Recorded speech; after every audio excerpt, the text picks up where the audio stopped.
The house is quiet in the way only a late night can make it. Not silent, just softened. Every sound feels distant, like it's been wrapped in something gentle. The hum of the refrigerator from another room, the faint shift of air through the vents, the quiet rhythm of 3 children settling into sleep. Upstairs, a dim light glows from the bedroom. Kouri Richins sits on the edge of a bed, a book resting open in her hands. Her voice is low and steady, careful not to rise too much above a whisper. The kind of voice meant to soothe, to comfort, to make the world feel safe again. Her 3 boys lie close together, tucked beneath blankets. One of them shifts slightly, pulling the fabric closer to his chin. Another watches her intently, as if every word matters more than it should, because tonight it does. Kouri glances down at the page, then back at them. Her expression is composed, gentle, almost practiced. There is a softness in her tone as she continues reading. The story is about loss, about a child trying to understand where a parent has gone, about questions that don't have simple answers, about love that is supposed to remain, even when a person no longer does. Her voice does not break. It does not hesitate. She turns the page slowly. The words speak of presence and absence, of feeling someone close, even when they are gone, of learning how to live with something that cannot be changed. One of the boys blinks slowly, fighting sleep. Another shifts closer to his brother, seeking warmth, or perhaps something more difficult to name. Kouri pauses for a moment, just long enough to let the words settle. Then she continues. There is no rush in her delivery. Each sentence is given space, as if the meaning needs time to reach them, as if this is not just a story, but a lesson, a preparation. She finishes a paragraph and looks up again. Her gaze lingers on them, studying their faces, measuring, perhaps, how much they understand, or how much they are holding inside. The youngest turns slightly, his voice barely above a whisper. Is he still with us? The question hangs in the room, fragile and heavy at the same time. Kouri does not answer immediately. She closes the book halfway, keeping a finger between the pages, and leans forward just enough to meet his eyes. Yes, she says softly. It is the kind of answer children are meant to accept. Simple, certain, comforting. The boy nods slowly, as if trying to believe it completely. His eyelids grow heavier, the question dissolving into the quiet. Kouri resumes reading. Her voice remains steady, unwavering, guiding them toward sleep. The story moves toward its gentle conclusion, where grief is softened into something manageable, something that can be carried without breaking. A few minutes later, the room changes. The small movements stop. The quiet breathing deepens. Sleep has taken them. Kouri closes the book carefully, making sure not to disturb them. She sets it beside her, her hand resting on the cover for a brief moment longer than necessary. She watches them, all 3. Her face remains calm, composed in a way that suggests control. There are no tears, no visible strain, only stillness. After a while, she leans forward and pulls the blankets up slightly, adjusting them with quiet precision, a gesture that feels natural, routine, familiar. She stands slowly, careful not to make a sound, and walks toward the door. Before leaving, she pauses, just for a second. Her eyes move back to the bed. 3 children, 1 story, 1 absence that now defines everything. She turns off the light. The room falls into darkness, except for the faint outline of shapes in the night, the kind of darkness that feels peaceful from the outside. But inside that house, something else lingered, not in the way the children understand it, not in the way the story describes it, something unspoken, something that has not been named.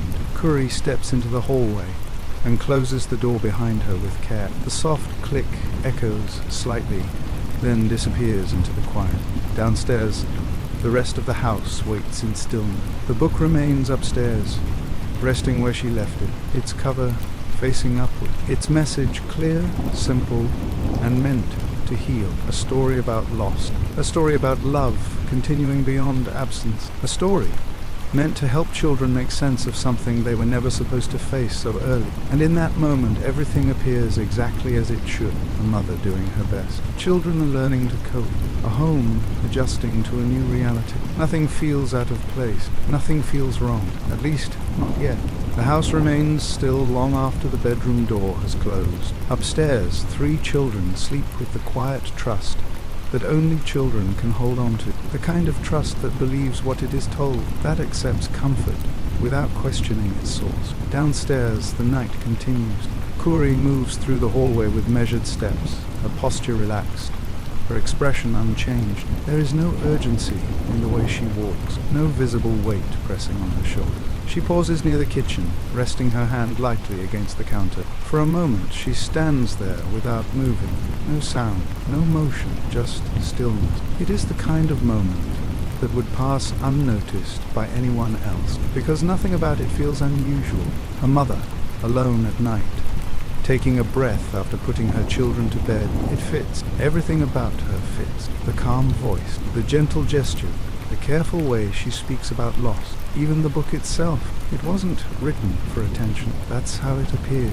It was written for her children, a way to help them understand something that had no easy explanation. A father who was here one day and gone the next. No warning, no time to prepare, just absence. And so she created a story where presence still exists, even after someone is gone. A story where love remains close, even when it can't be seen. A story that promises something comforting, that nothing is truly lost. It is the kind of message people want to believe, the kind of message that draws sympathy, that builds trust. And in the weeks that followed, that trust grew. People listened to her speak. They watched her in interviews. They saw a woman holding herself together, not just for herself, but for her children. She spoke with quiet strength about grief, about healing, about learning to live again. There was no anger in her words, no confusion, no visible cracks, only acceptance, only clarity. And that clarity made her story easier to believe, because grief, when it is real, is often messy, unpredictable, hard to explain. But this felt different. This felt controlled, measured, as if every word had already been chosen long before it was spoken. Still, no one questioned it. Why would they? Nothing about her suggested doubt. Nothing about her suggested anything beyond what she showed the world. A grieving wife, a devoted mother, a woman trying to help others through pain she knew all too well. It was a complete picture, and complete pictures rarely invite suspicion.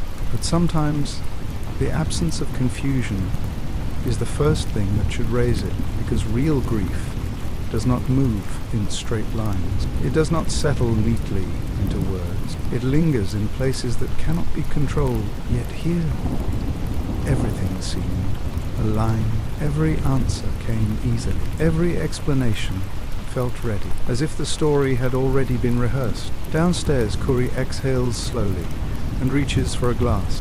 She fills it with water, the soft sound barely breaking the silence. Her movements remain steady, unchanged. There is no visible hesitation, no moment where she appears lost in thought, no sign that anything beneath the surface is shifting. She drinks, sets the glass down, and looks ahead, not at anything in particular, just forward. And in that quiet space, where nothing seems out of place, a question begins to form, not loudly, not clearly, but enough to exist. What if everything being shown is only part of the truth? It is not a question anyone inside that house is asking. The children are asleep. They have accepted the story they were given. Their father is gone, but he is still with them. That is enough. And Kouri has given them exactly what they need to believe that. She has shaped the narrative carefully, gently, in a way that protects them from something they cannot yet understand, or perhaps something they were never meant to question. Because there is another version of this story, one that does not appear in the pages of the book, one that is not spoken in interviews, one that does not exist in the calm, steady tone of a mother reading at bedtime. A version where the loss was not sudden, not unexpected, not beyond explanation. A version where the absence in that room has a beginning, and that beginning does not come from fate. It comes from choice. The thought does not settle fully, not yet. It remains just outside the surface, waiting, because the story as it stands is still intact.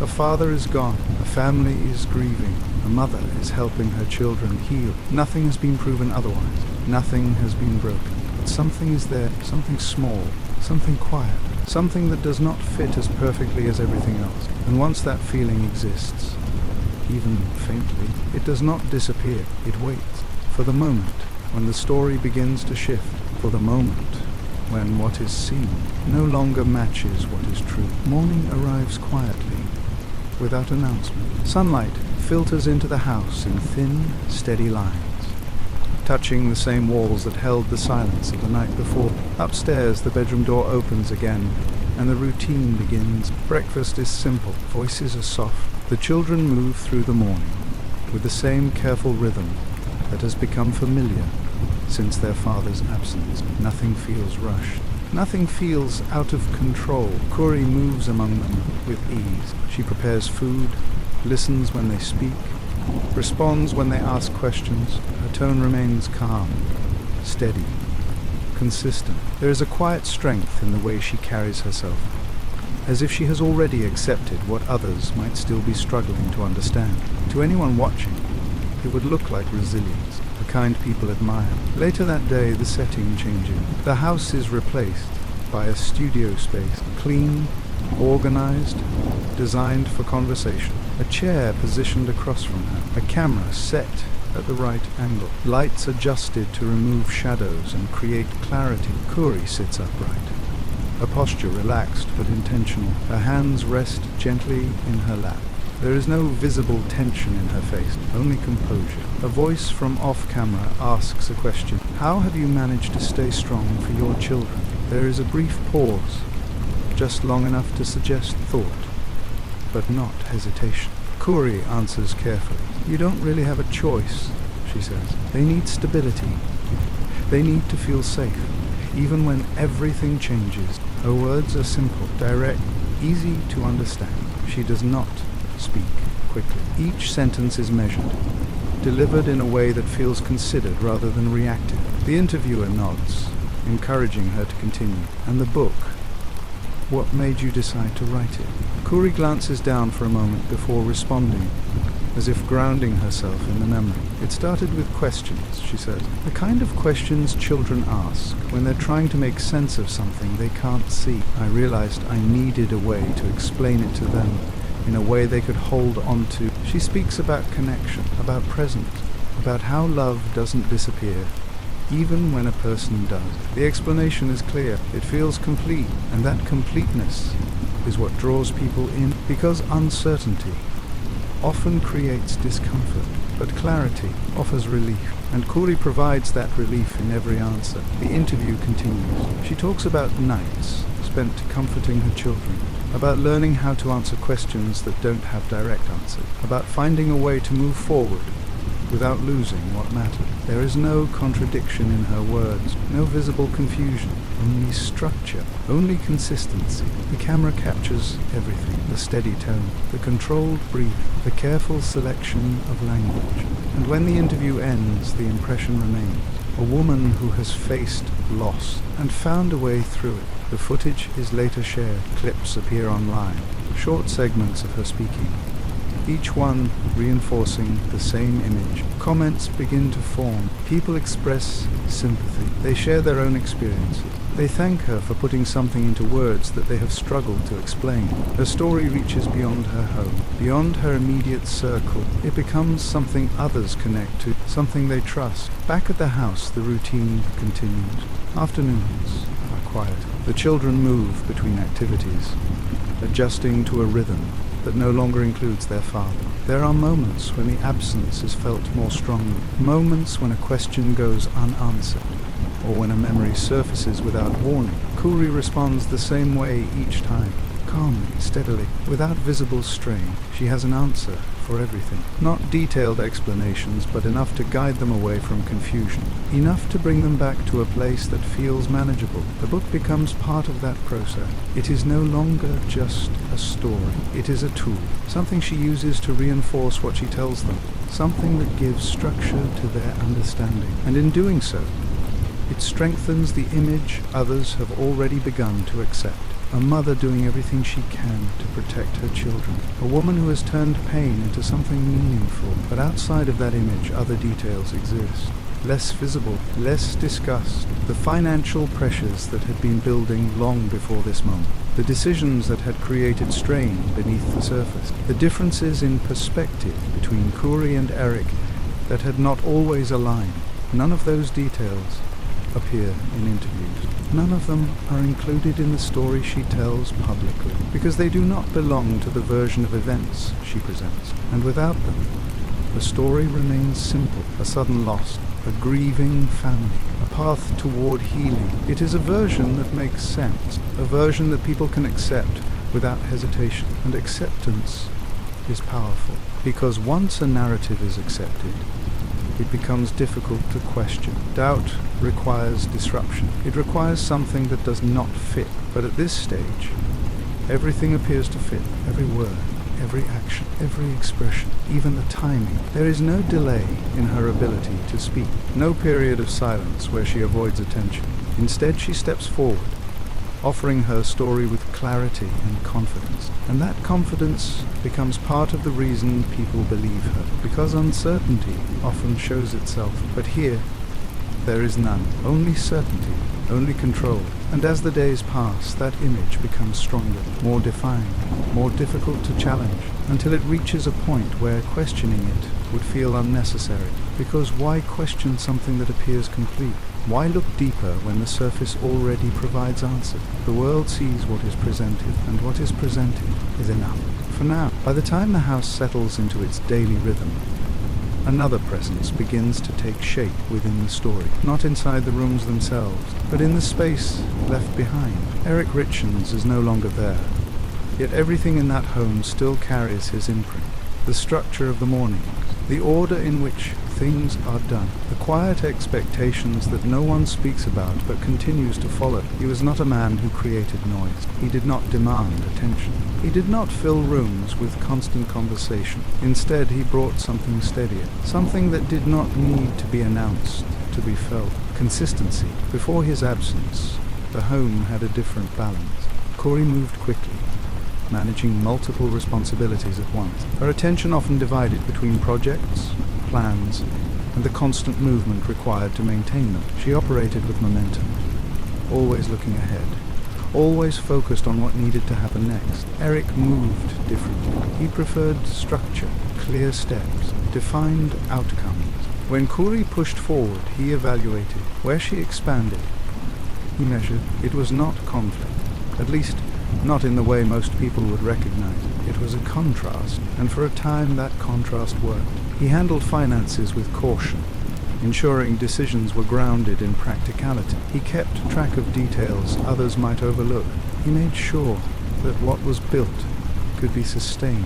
It was a role that required patience, and he had it. But patience does not remove pressure. It only manages it. Over time, the difference in how they approached life began to show more clearly. Kouri's focus on growth and opportunity did not always align with Eric's need for control and stability. Opportunities, to her, were chances to move forward. To him, they were risks that needed to be understood before they were taken. These differences did not surface all at once. They appeared gradually, in small decisions.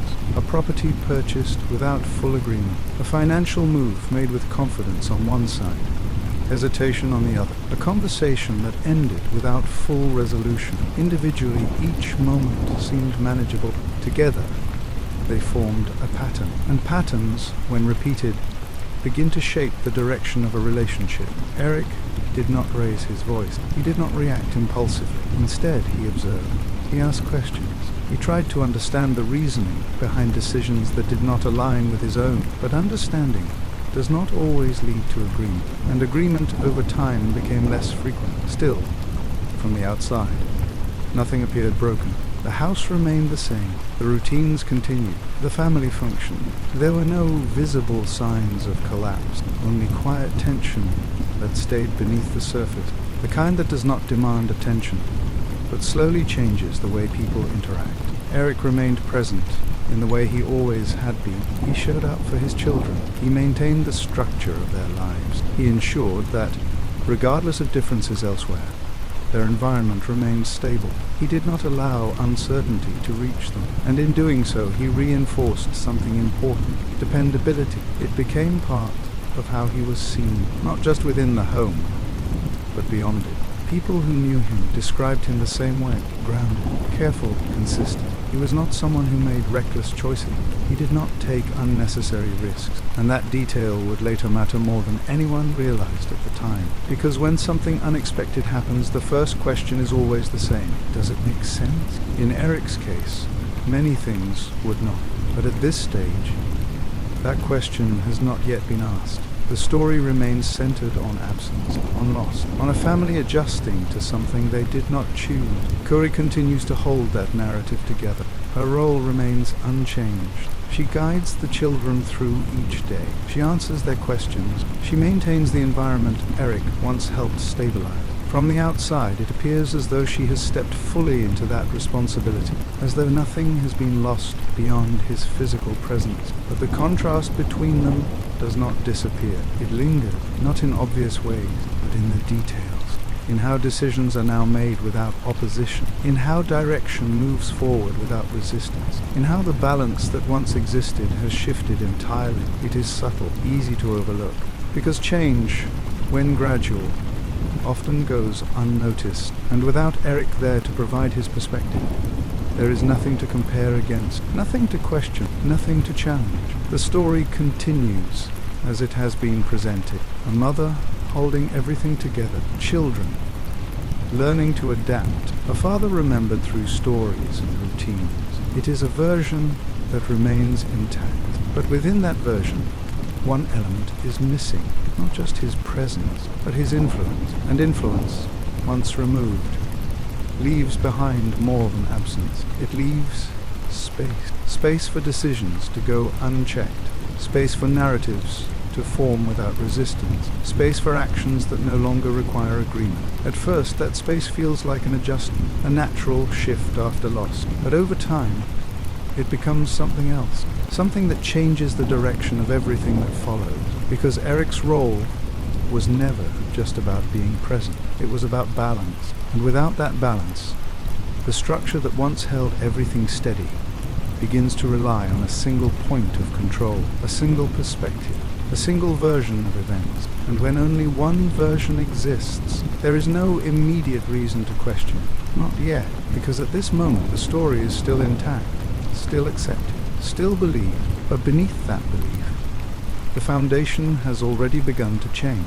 And once the foundation shifts, even slightly, everything built on it begins to move with it. The days continue without interruption. From the outside, the structure of the household remains steady, almost predictable. Morning routines unfold with quiet precision. The children prepare for school. Meals are organized. Conversations are kept simple, focused on what needs to be done rather than what has been lost. Nothing appears chaotic. Nothing appears unstable. And beyond the walls of the home, the same sense of order carries into the life Kouri presents to others. The environment she exists in reflects a level of comfort that most people recognize immediately. The house itself is well maintained, organized, and reflective of careful attention to detail. Every room serves its purpose without excess or neglect. It suggests planning. It suggests control. It suggests that the life being lived within it has been built with intention. This extends beyond the home. Kouri's work in real estate had already positioned her within a space where success is often measured by visibility, properties, transactions, and the ability to move forward from one project to the next. All contribute to an image of progress, and progress, when consistent, creates the impression of stability. She had been involved in multiple deals, moving from one opportunity to another with a level of confidence that indicated familiarity with the process. It was not new to her. It was part of how she operated. To those observing from a distance, it appeared that she understood the system she was working within, that she knew how to navigate it, that she was building something that would continue to grow. And when combined with the personal story she shared publicly, the image became even stronger. A woman managing both professional responsibility and personal loss. A mother maintaining her family while continuing to move forward in her career. It is the kind of balance people admire. The kind that reinforces belief, because it suggests resilience, not just in words, but in action. At the same time, the absence of Eric is framed within this structure as something that, while painful, has not disrupted the overall direction of their lives. The routines remain intact. The responsibilities are handled. The appearance of forward movement continues. There are no visible signs that anything beneath the surface is struggling to keep up. No indication that the pace itself might be hiding something. Inside the home, the children adapt in ways that reflect their age. They follow the guidance given to them. They ask fewer questions over time. Not because the answers have fully satisfied them, but because the routine has begun to replace uncertainty. Consistency becomes its own form of reassurance, and Kouri maintains that consistency carefully. Her interactions with them remain steady. She provides what is needed, without allowing the environment to shift too far in any direction. There is no visible breakdown in her ability to manage both emotional and practical responsibilities. Everything is contained, everything is controlled, and control, when maintained over time, becomes difficult to question. Outside the home, the same pattern continues.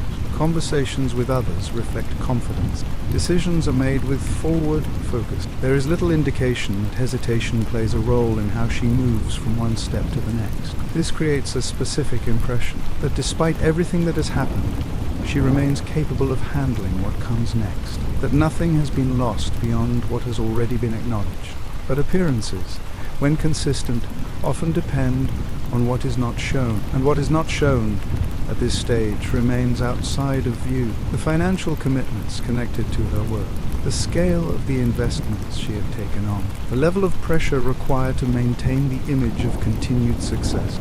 None of these details are part of the narrative others seek, because they do not align with the version of stability being presented. Instead, the focus remains on what is visible, a home that functions, a career that continues, a family that appears to be adjusting. And within that focus, the absence of disruption becomes the most convincing element of all. Because when nothing appears to be failing, there is no immediate reason to look for fault. There is no urgency to question how everything is being maintained. The story remains complete, but completeness, when built on selective visibility, can only hold for so long. There are moments, brief and easy to overlook, where the structure reveals something else, a decision made quickly, without full explanation, a shift in direction that happens without discussion, a level of confidence that does not fully match the complexity of what is being managed. These moments do not stand out on their own. They pass without drawing attention, because there is no clear reason to examine them closely. Yet they exist, and over time, they begin to connect, not in ways that are immediately obvious, but enough to suggest that the surface may not reflect everything beneath it. Still, at this point, nothing has broken, nothing has forced a deeper look. The image remains intact, and that image continues to shape how everything is understood. A successful environment, a controlled narrative, a life that, despite loss, continues to function without visible collapse. It is a version of reality that feels complete, and as long as it remains unchallenged, it continues to hold. But within that structure, pressure exists, not visible, not spoken, but present. And pressure, when sustained without release, does not disappear. It builds quietly, gradually, until the moment comes when it can no longer remain contained. At this stage, that moment has not arrived. The story is still in place, still accepted, still believed, but the conditions that will eventually change it are already there. The house remains quiet in the early afternoon, but inside, pressure begins to take shape in ways the outside world cannot see. The routines, the interviews, the carefully maintained image, all of it has continued without interruption, but beneath the surface, small tensions are gathering. Kouri sits at her home office desk. A laptop hums softly, displaying spreadsheets, property listings, and financial projections. Numbers line the screen like a map of a life under strain. each figure a reminder of the obligations she has taken on, the debts she has assumed, the risk she has accepted. At first glance, it looks like any other busy day. She moves with focus, reviewing transactions, evaluating opportunities, but behind her composed exterior, the weight of her responsibilities presses against her. The balance between what must be maintained and what has already slipped beyond control is delicate, fragile even. Her business in real estate, which once promised growth and stability, now teeters. The flips that were supposed to yield profit are lagging. Unexpected costs accumulate. Market fluctuations threaten margins. Contracts that were assumed secure now carry uncertainty. Every decision has consequences that could unravel not just her work, but the carefully maintained narrative of stability she projects to her family and the public. Eric, in life, had been meticulous about financing. He checked details that others overlooked, ensured that obligations were accounted for, and protected against exposure to excessive risk. That level of scrutiny is now absent. Every number that shifts, every risk that materializes, has a single person to navigate it. The reality of that absence hits with quiet, insistent pressure. It is not the dramatic kind of stress that announces itself. It is the persistent weight that pushes against every choice, every interaction, every decision. It influences what she says, what she does, how she presents herself to the world. It seeps into moments that appear calm, steady, and deliberate. Yet outwardly, everything continues as before. Interviews, book readings, social media appearances, all remain precise, composed, unbroken. Kouri meets every expectation. She answers every question, offers guidance, and maintains the calm tone she has mastered. The children notice nothing beyond the routines that keep them secure, and those around her see a woman who appears resilient beyond measure. But in private, cracks are forming. Financial documents are spread across counters and desks. Phones buzz with calls about payments, contracts, and overdue obligations. Emails arrive, each carrying a small but cumulative reminder of how quickly her world could shift. She responds efficiently, calculating each step, carefully controlling what is seen and what is concealed. There are late nights spent reviewing every detail. Calculations are checked twice. Contracts are revisited. Clauses scrutinized. Mistakes are unacceptable. The pressure grows heavier with each passing day, layering over the grief she displays publicly. And it is in this pressure that subtle decisions begin to emerge. Choices that are not yet visible, but that will shape everything that follows. Every shift of attention, every adjustment of resources, every measure taken to stabilize the business represents more than strategy.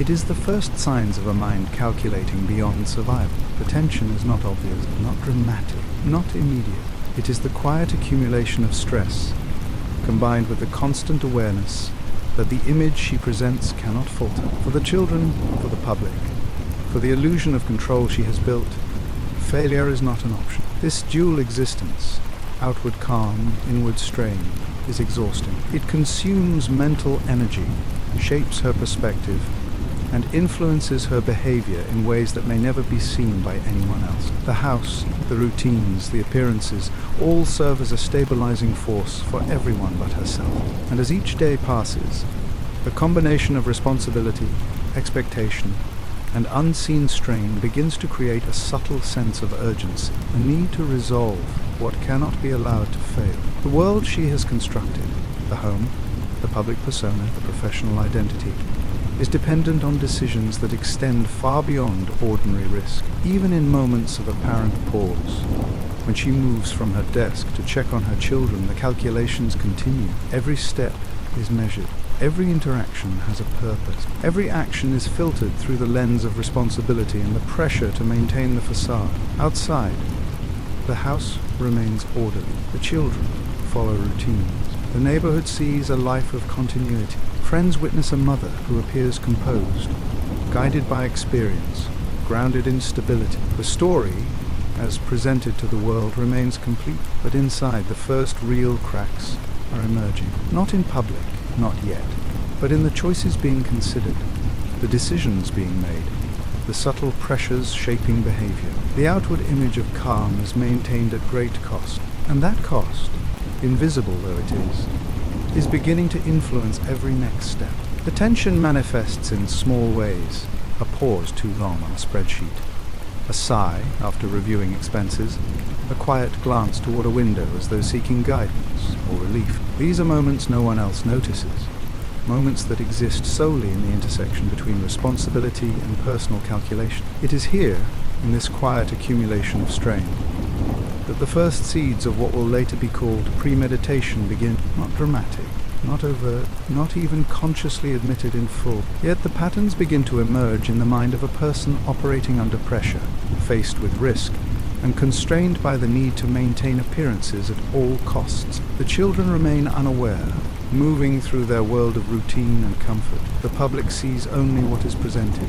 But within the home, within the mind of the woman who holds everything together, the tension has reached a critical threshold. It is not yet visible, it is not yet defined, but the cracks are real and they are growing. What has been presented as a complete, controlled life is beginning to show the first evidence that it may not remain entirely intact. Every day of stability carries the weight of decisions not yet visible, consequences not yet realized, and pressures that cannot be fully acknowledged. And in that tension, the story begins to bend ever so slightly, hinting at a path that will diverge from what the world expects. By mid-February 2022, the quiet pressures that had been building inside the Richins household began to produce visible strain. From the outside, nothing had changed.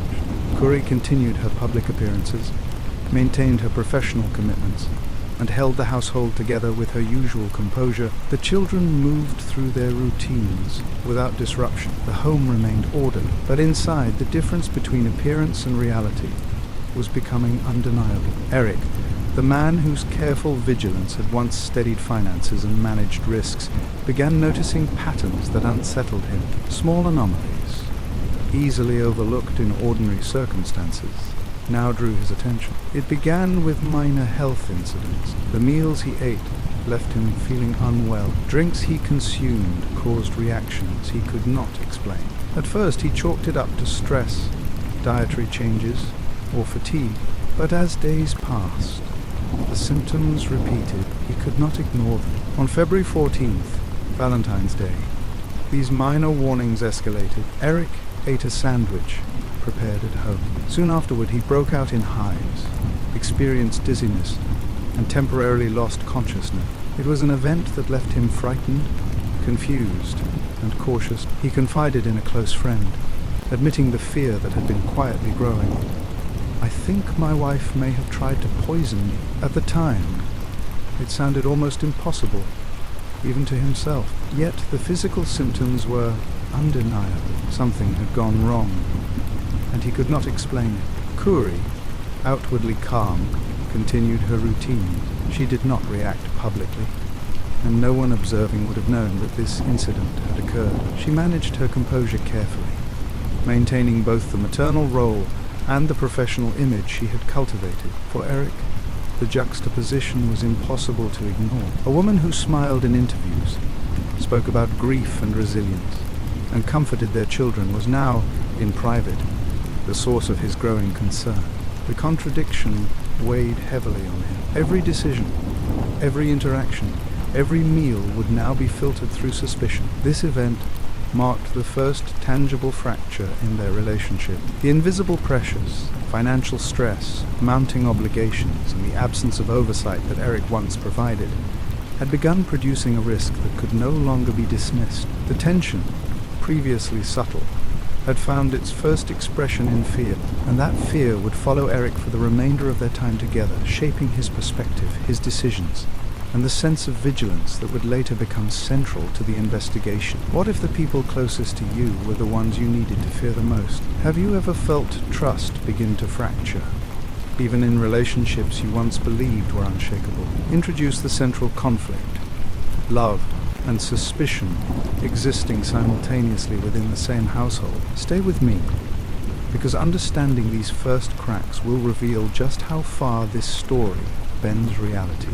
Soft prompt to like and subscribe. Despite the first warning signs, Kouri's public persona remained flawless. Interviews about her children, her grief, and her work were carefully prepared and delivered. In every appearance, she radiated empathy and composure, offering words of comfort to those who had experienced loss. Her children's book, Are You With Me?, was showcased as a heartfelt tool to guide young readers through difficult emotions. Behind closed doors, the household tension was growing. Eric's cautious observations were met with Kouri's outward calm. Every step she took was measured, every word deliberate. Conversations shifted subtly. Questions about finances or daily plans were answered promptly, but with a precision that left little room for discussion. The duality of her life, caregiver and public figure versus private strategist under pressure, created a complex dynamic in the home. The children noticed only stability. Friends, neighbors, and media observers noticed only a grieving mother maintaining her life with grace. But the first cracks in trust, the February incident, and the mounting pressures of financial obligations were quietly reshaping the household's inner reality. Each day added weight. Each decision reinforced the need for control, and each careful presentation to the outside world deepened the contrast between what appeared real and what was happening in private. This tension would not remain invisible for long. It was the stage upon which the coming events would unfold, setting the groundwork for both suspicion and the decisions that would alter their lives permanently. By late February 2022, the quiet pressure that had been building inside the Richins household had reached a critical threshold. Eric's fear, sparked by the earlier incident, lingered in small moments. A hesitation before taking a bite, a cautious glance at his surroundings, a private concern he shared with no one but his closest confidant. Kouri, meanwhile, maintained her outward composure. Her public persona remained untarnished, her routines uninterrupted, and the children continued to perceive stability. Yet beneath the surface, the first tangible cracks of stress, suspicion, and tension were now undeniable. This fragile equilibrium, careful appearances maintained, private strain growing, set the stage for what would follow. The next chapter of their lives was poised on a quiet threshold, where routine and fear, love and mistrust would collide. The line between care and calculation had begun to blur, and no one could yet see how far it would stretch. By early 2022, Kouri Richins' life, on the surface, appeared as polished and deliberate as her public image. Her social media reflected a mother fully engaged with her children,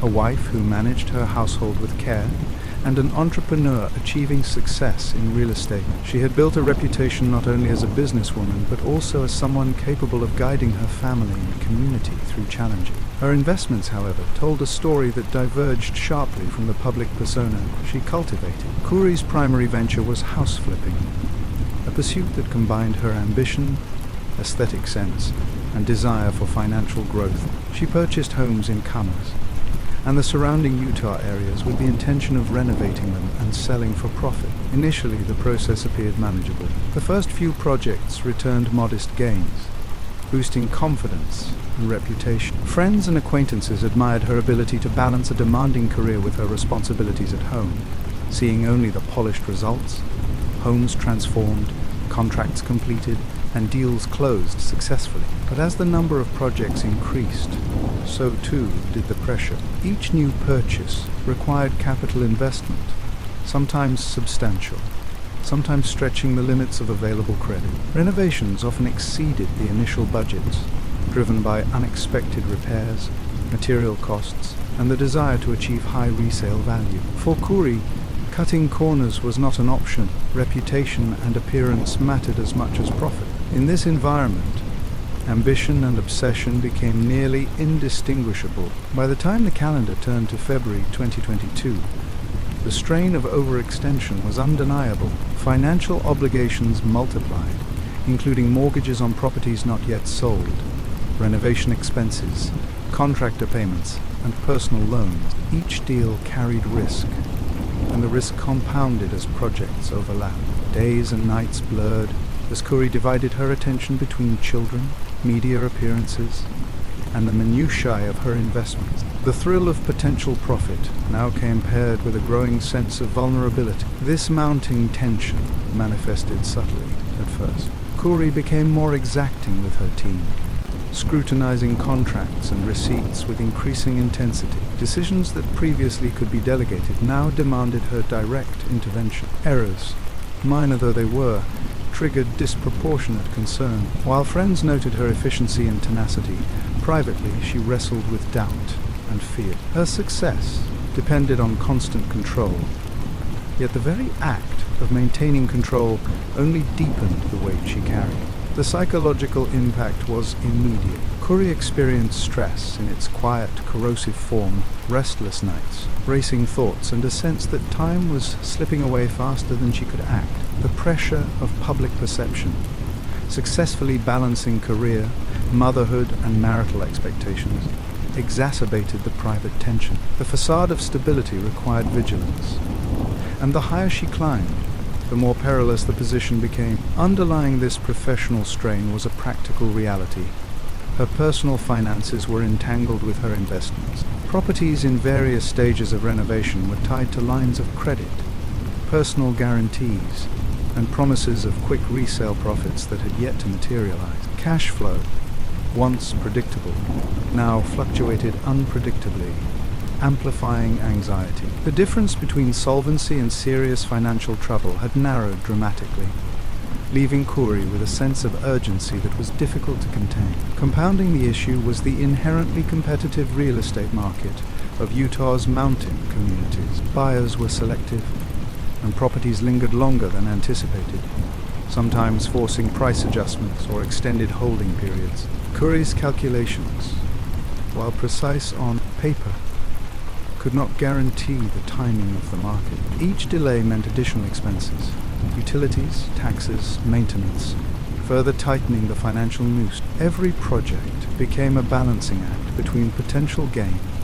and the looming threat of financial collapse. Kouri's personal ambition, however, was never just about money. House flipping represented a measure of control, a tangible demonstration of skill, and a reflection of self-worth. The aesthetic transformation of homes mirrored her desire to present a perfect life, curated, successful, and admired. Yet as her obligations multiplied, the balance between passion and pressure tipped. What had begun as opportunity now carried the weight of necessity, and necessity can distort judgment in ways subtle yet profound. At home, the consequences of her financial overreach began to ripple outward. The previously stable environment, her husband's presence, children's routines, and a home life grounded in trust, was now influenced by stress that could not be entirely hidden. Kouri maintained her public image flawlessly, but inside, decisions were increasingly motivated by urgency, fear of failure, and the need to maintain both control and appearances.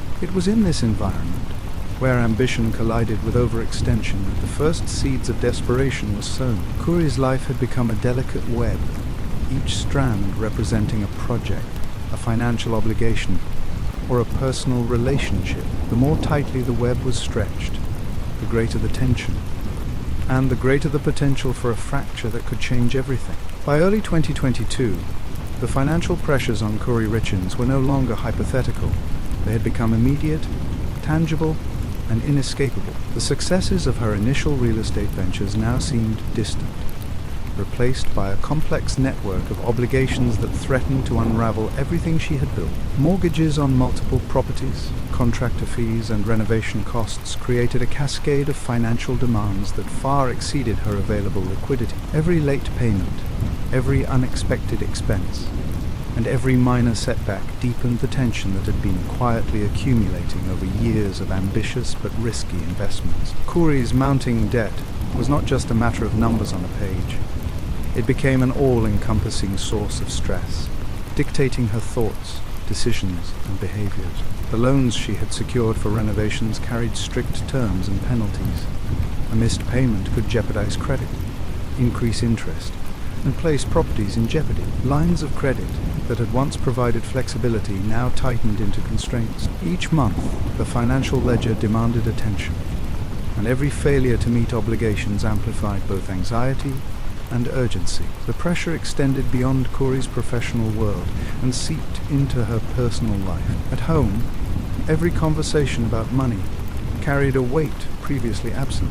Questions about expenses or timelines triggered defensiveness and sharp retorts. Previously minor disagreements became prolonged arguments, often focused on accountability, deadlines, or financial decisions.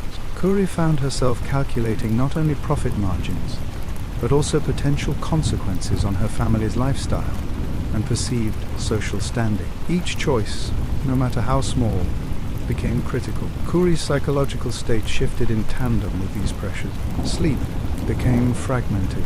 Her mind oscillated between meticulous planning and intrusive thoughts of failure. The weight of unmet expectations, both personal and external, created an undercurrent of desperation. She felt trapped, cornered by obligations she had willingly undertaken but now struggled to fulfill. This sense of entrapment was compounded by the awareness that her husband, Eric, remained careful and methodical with finances, often highlighting the contrast between his caution and her increasingly high-risk decisions. At the same time, the financial stress amplified the emotional distance between Kouri and Eric. Their interactions became transactional.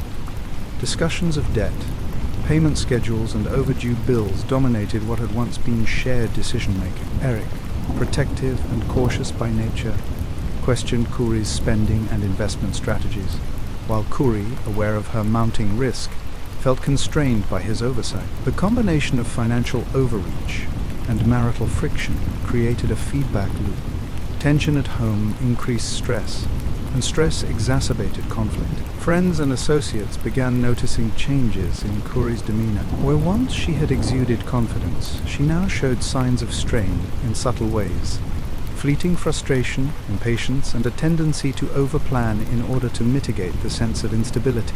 Even in public, where her image as a composed mother and entrepreneur remained intact, traces of internal pressure occasionally surfaced. A forced smile, a slight hesitation during interviews, a tightening of expression during discussions of property deals. Kouri's perception of her situation became increasingly narrow. Financial obligations loomed as unavoidable constraints, and the options for relief seemed minimal. Bankruptcy, selling properties at a loss, or drastically cutting back investments were considered, but dismissed as unacceptable. Each carried reputational damage, financial loss, or both. In Kouri's mind, every path forward carried risk, while the stakes, her lifestyle, her family's well-being, and her personal ambition remained impossibly high. It was in this environment of escalating stress and perceived entrapment that Kouri began to feel an intensifying sense of desperation. The burden of debt, combined with the rigid constraints of her marriage and the prenuptial agreement that limited financial freedom in the event of separation, produced a psychological pressure that was both relentless and isolating. She saw herself at the center of a pressure cooker where failure was not an option, yet the tools to prevent it were increasingly elusive. Financial stress alone, however, does not explain the choices Kouri ultimately made. The combination of debt, personal ambition, and marital constraints created a psychological dynamic in which calculated risk began to appear not just as a potential strategy, but as a necessity. Each delayed payment, each overlapping renovation, each unexpected cost reinforced the urgency to find solutions that could resolve multiple problems simultaneously. In her mind, time and opportunity were shrinking, and every decision was magnified in significance. Kouri's desperation also had an emotional dimension. She felt trapped not only by numbers, but by her own self-image and the expectations of others. Friends, family, and colleagues continued to admire her success, unaware of the full scope of her financial instability. This external validation created a dissonance between appearance and reality.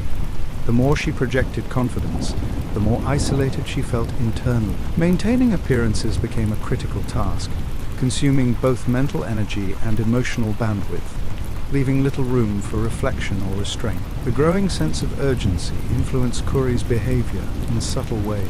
Small lapses in judgment, previously inconsequential, now carried disproportionate weight. Decisions were made with an eye toward immediate relief rather than long-term prudence. The margin for error narrowed, and the pressure to regain control over her financial and personal life intensified. In essence, her financial overreach had become the lens through which every action, every thought, and every interaction was evaluated. At home, Eric noticed the changes. Where she had once engaged in collaborative discussion, she now exhibited a guarded demeanor. Questions about money, schedules, or business choices were met with terse responses or redirected conversations.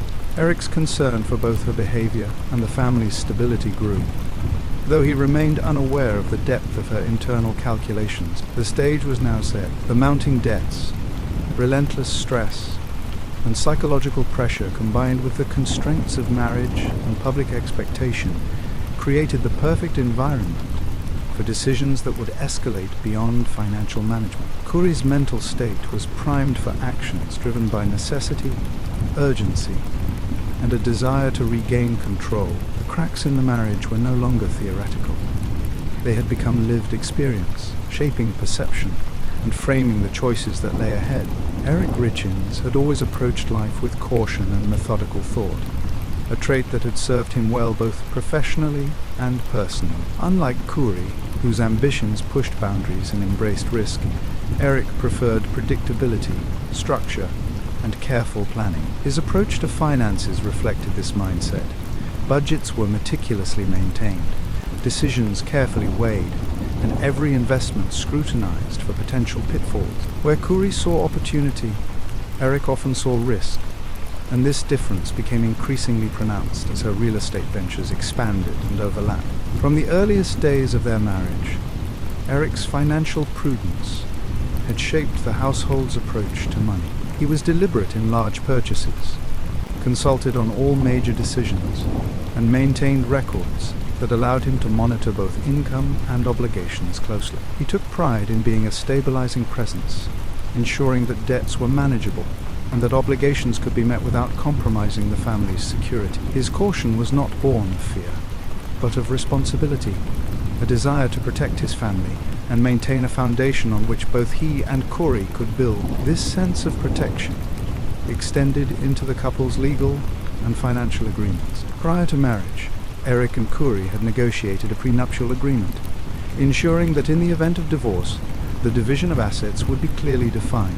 The prenup limited Kouri's access to his personal wealth and investments, effectively creating a boundary between their finances. To Eric, it was a straightforward safeguard. To Kouri, already feeling cornered by debt and high-stakes investments, it was a constraint that limited her options for financial recovery without collaboration or his consent. The prenup became, in her mind, not merely a legal document, but a symbol of confinement, reinforcing her perception of limited avenues for independence or relief. Eric's personality further complicated the dynamics of their relationship as Kouri's stress increased. His methodical nature extended beyond finances. It was reflected in his daily routines, his interactions with family, and his careful monitoring of obligations. Small discrepancies or lapses, whether in scheduling, expenditures, or communication, drew his attention. He asked questions not out of mistrust, but from a desire to ensure stability. Yet in the context of Kouri's mounting desperation, his diligence was experienced as scrutiny, adding pressure to an already strained psychological state. Their differences in risk perception became a source of subtle conflict. Kouri's house flipping projects required rapid decisions and acceptance of uncertainty. Eric's methodical caution slowed down processes, requiring approvals, reassessment, and sometimes intervention to prevent financial exposure. While his intention was to protect the family, Kouri increasingly interpreted these interactions as limitations on her freedom. The contrast between her urgent need for control and Eric's steady oversight amplified tension within the household, creating moments of frustration and, at times, sharp exchanges. Financial discussions, once routine, now became a battleground for contrasting worldviews. Kouri, feeling the mounting weight of debt, pushed for quicker resolutions and bolder investments. Eric, in contrast, emphasized measured steps, avoidance of overextension, and compliance with contractual obligations. Each conversation revealed not only the difference in temperament, but also the gap between perceived and actual control.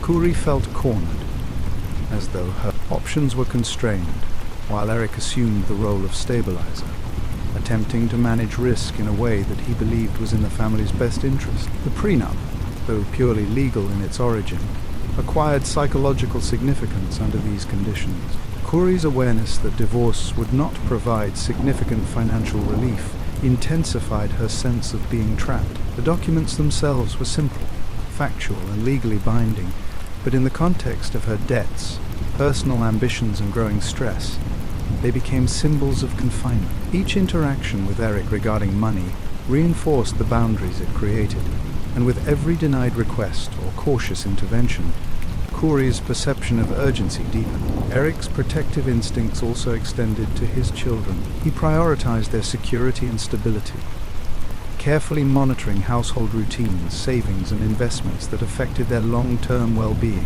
While Kouri's ventures were ambitious, Eric's focus remained on the foundation, ensuring that the family home, lifestyle, and resources were sustainable even under financial strain. This insistence on stability, while reasonable, clashed increasingly with Kouri's sense of constrained opportunity. The tension between ambition and caution, freedom and limitation, had begun to shape daily life. Kouri's sense of urgency was compounded by the contrast between Eric's deliberate approach and the immediate pressures imposed by debt, deadlines, and property obligations. The household, which had once functioned smoothly, now carried an undercurrent of stress that neither party could fully acknowledge. Eric remained largely unaware of the psychological impact on Kouri, interpreting her behavior as normal frustration under pressure, while Kouri internalized the gap between expectation and possibility, heightening her feelings of entrapment. This dynamic extended beyond practical financial matters. Eric's measured personality and Kouri's escalating desperation created a subtle psychological imbalance. Decisions that required collaboration were often strained. Communications around deadlines, expenses, or opportunities were tense and cautious. Kouri's perception of constraint and urgency intensified, while Eric's perception of stability and routine remained unchanged. The difference in perception created an invisible yet growing rift between them, laying the groundwork for both suspicion and the future decisions that would emerge under pressure. Ultimately, Eric's personality, careful nature with money, and the protective measures built into their prenuptial agreement combined to create a dual reality. For him, the household operated with order and method. For Kouri, the same structures were experienced as barriers and pressure points, restricting avenues for relief or recovery. It was in this space, between protection and confinement, stability and desperation, that the next stage of the narrative began to take shape. The stage was set not through immediate action, but through psychological preparation. Kouri's growing awareness of constraint and Eric's unwavering caution created the conditions in which her stress, fear, and desperation would begin to manifest in ways that threatened the family's equilibrium. By mid-2022, the psychological divide between Kouri and Eric had begun to manifest in ways that went beyond financial discussions. The stress that Kouri carried, compounded by her urgent need to control multiple ventures and obligations simultaneously, created friction that eroded the once stable emotional connection in the marriage. Where affection and collaboration had existed, there now emerged distance, subtle disagreements, and unspoken resentment. Arguments, initially infrequent, became more pronounced. Conversations about household priorities, parenting responsibilities, or financial strategy occasionally escalated into clashes that left both parties frustrated. Kouri, feeling constrained by both her debts and the prenup, often approached these discussions with defensiveness. Every question from Eric regarding her projects or spending was interpreted not as concern but as obstruction. Eric, in turn, was unaware of the intensity of her internal pressure. He viewed his questions as routine oversight, believing that cautious dialogue protected the family from risk. This mismatch in perception widened the emotional gap between them. Kouri's urgency and desire for autonomy collided with Eric's insistence on stability, creating an environment in which neither could communicate fully without friction. Small misunderstandings grew into longer periods of tension, and the ease with which they once managed household decisions diminished. Emotional intimacy, previously reinforced by shared goals and collaborative problem-solving, began to suffer. Control issues became particularly evident in these interactions. Kouri, struggling to maintain authority over her financial decisions and business ventures, began asserting herself more forcefully during disagreements. She sought to push her agenda forward, often bypassing collaborative discussion or subtlety. Eric's measured responses, designed to slow impulsive decision-making, only heightened her sense of confinement and urgency. The result was a cycle. Kouri's attempts to reclaim control prompted resistance from Eric, which in turn intensified her perception of being trapped. Even in the presence of their children, the tension was occasionally perceptible. While neither party lost composure overtly, the household's atmosphere shifted. Conversations that might once have been light-hearted now carried undercurrents of stress or defensiveness. Kouri found herself compartmentalizing feelings to maintain appearances, while Eric maintained his role as protector and stabilizer, largely unaware of the depth of her psychological strain. The emotional distance that developed during this period was gradual but undeniable. Moments of shared laughter or partnership became less frequent. Kouri's mind was preoccupied with the financial pressures and the looming sense of constraint imposed by the prenup and Eric's cautious approach. Eric, in contrast, focused on structure, stability, and the well-being of his children, interpreting Kouri's tension as temporary frustration rather than a profound shift in her mindset. This gap between perception and reality created the conditions for subtle psychological strain to escalate into action. Kouri's dual experience, presenting as a devoted wife and mother while privately experiencing anxiety and desperation, established the framework for decisions she would later make. The emotional distance, the arguments, and the sense of constrained control formed the crucible in which her motivations began to take shape. The fractures in the marriage were not yet visible to the broader community. Friends and acquaintances continued to see the couple as engaged, functional, and stable. Yet within the walls of their home, the dynamic was shifting. Emotional intimacy gave way to tension. Trust began to erode subtly, and Kouri's perception of being trapped grew. This period laid the foundation for decisions that would ultimately transform the household from a place of security into a landscape defined by fear, suspicion, and calculated desperation. By the latter half of 2022, these dynamics had reached a tipping point. Arguments over small household or financial matters, once rare, became more frequent. Kouri increasingly experienced a sense of isolation, perceiving Eric's carefulness and protection as barriers to her freedom. Eric, still focused on maintaining stability, noticed her agitation but misread the depth of her dissatisfaction. The combination of misaligned perceptions, repeated clashes, and growing emotional distance created an environment where frustration and resentment could influence decisions with profound consequences.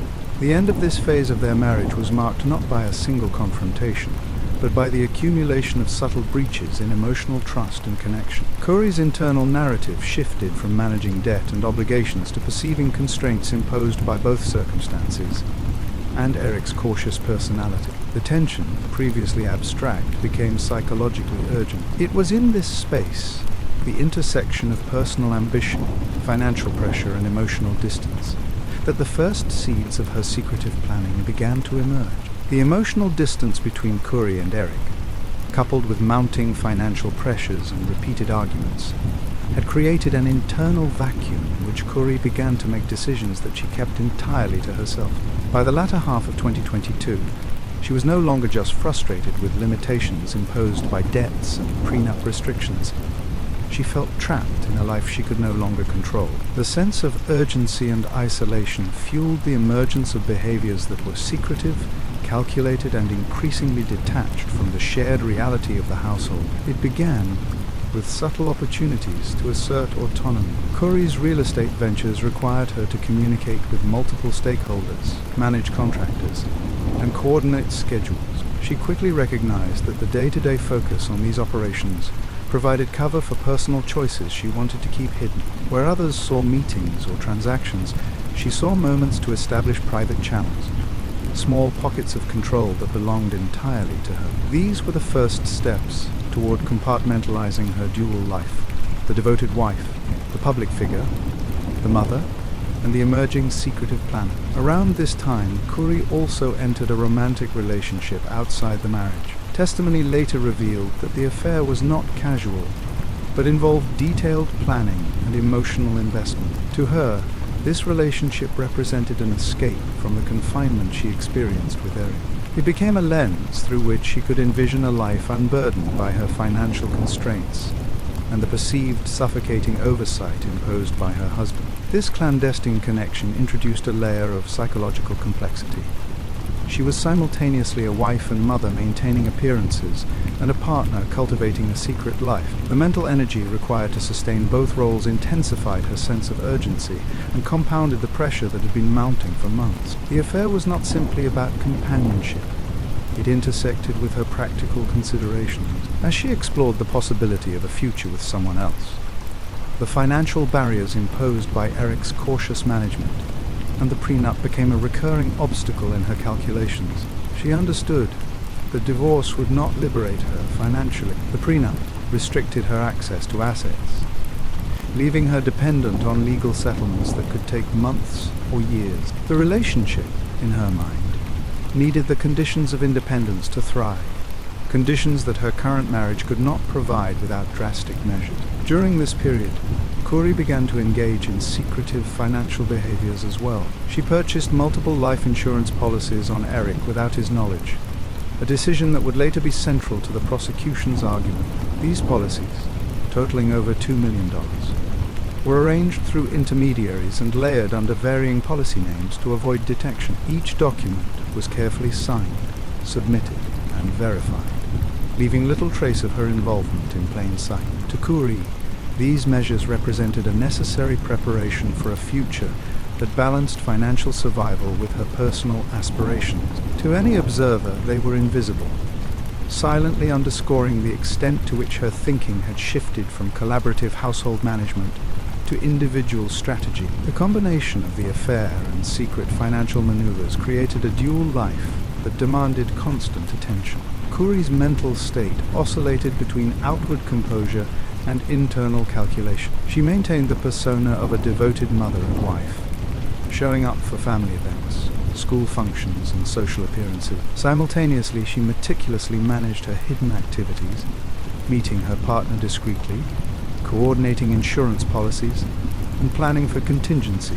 This dual existence was taxing, yet it also reinforced a sense of power she had felt slipping away under financial and marital pressures. During this phase, small inconsistencies began to emerge in her behavior, noticed by few, but meaningful in retrospect.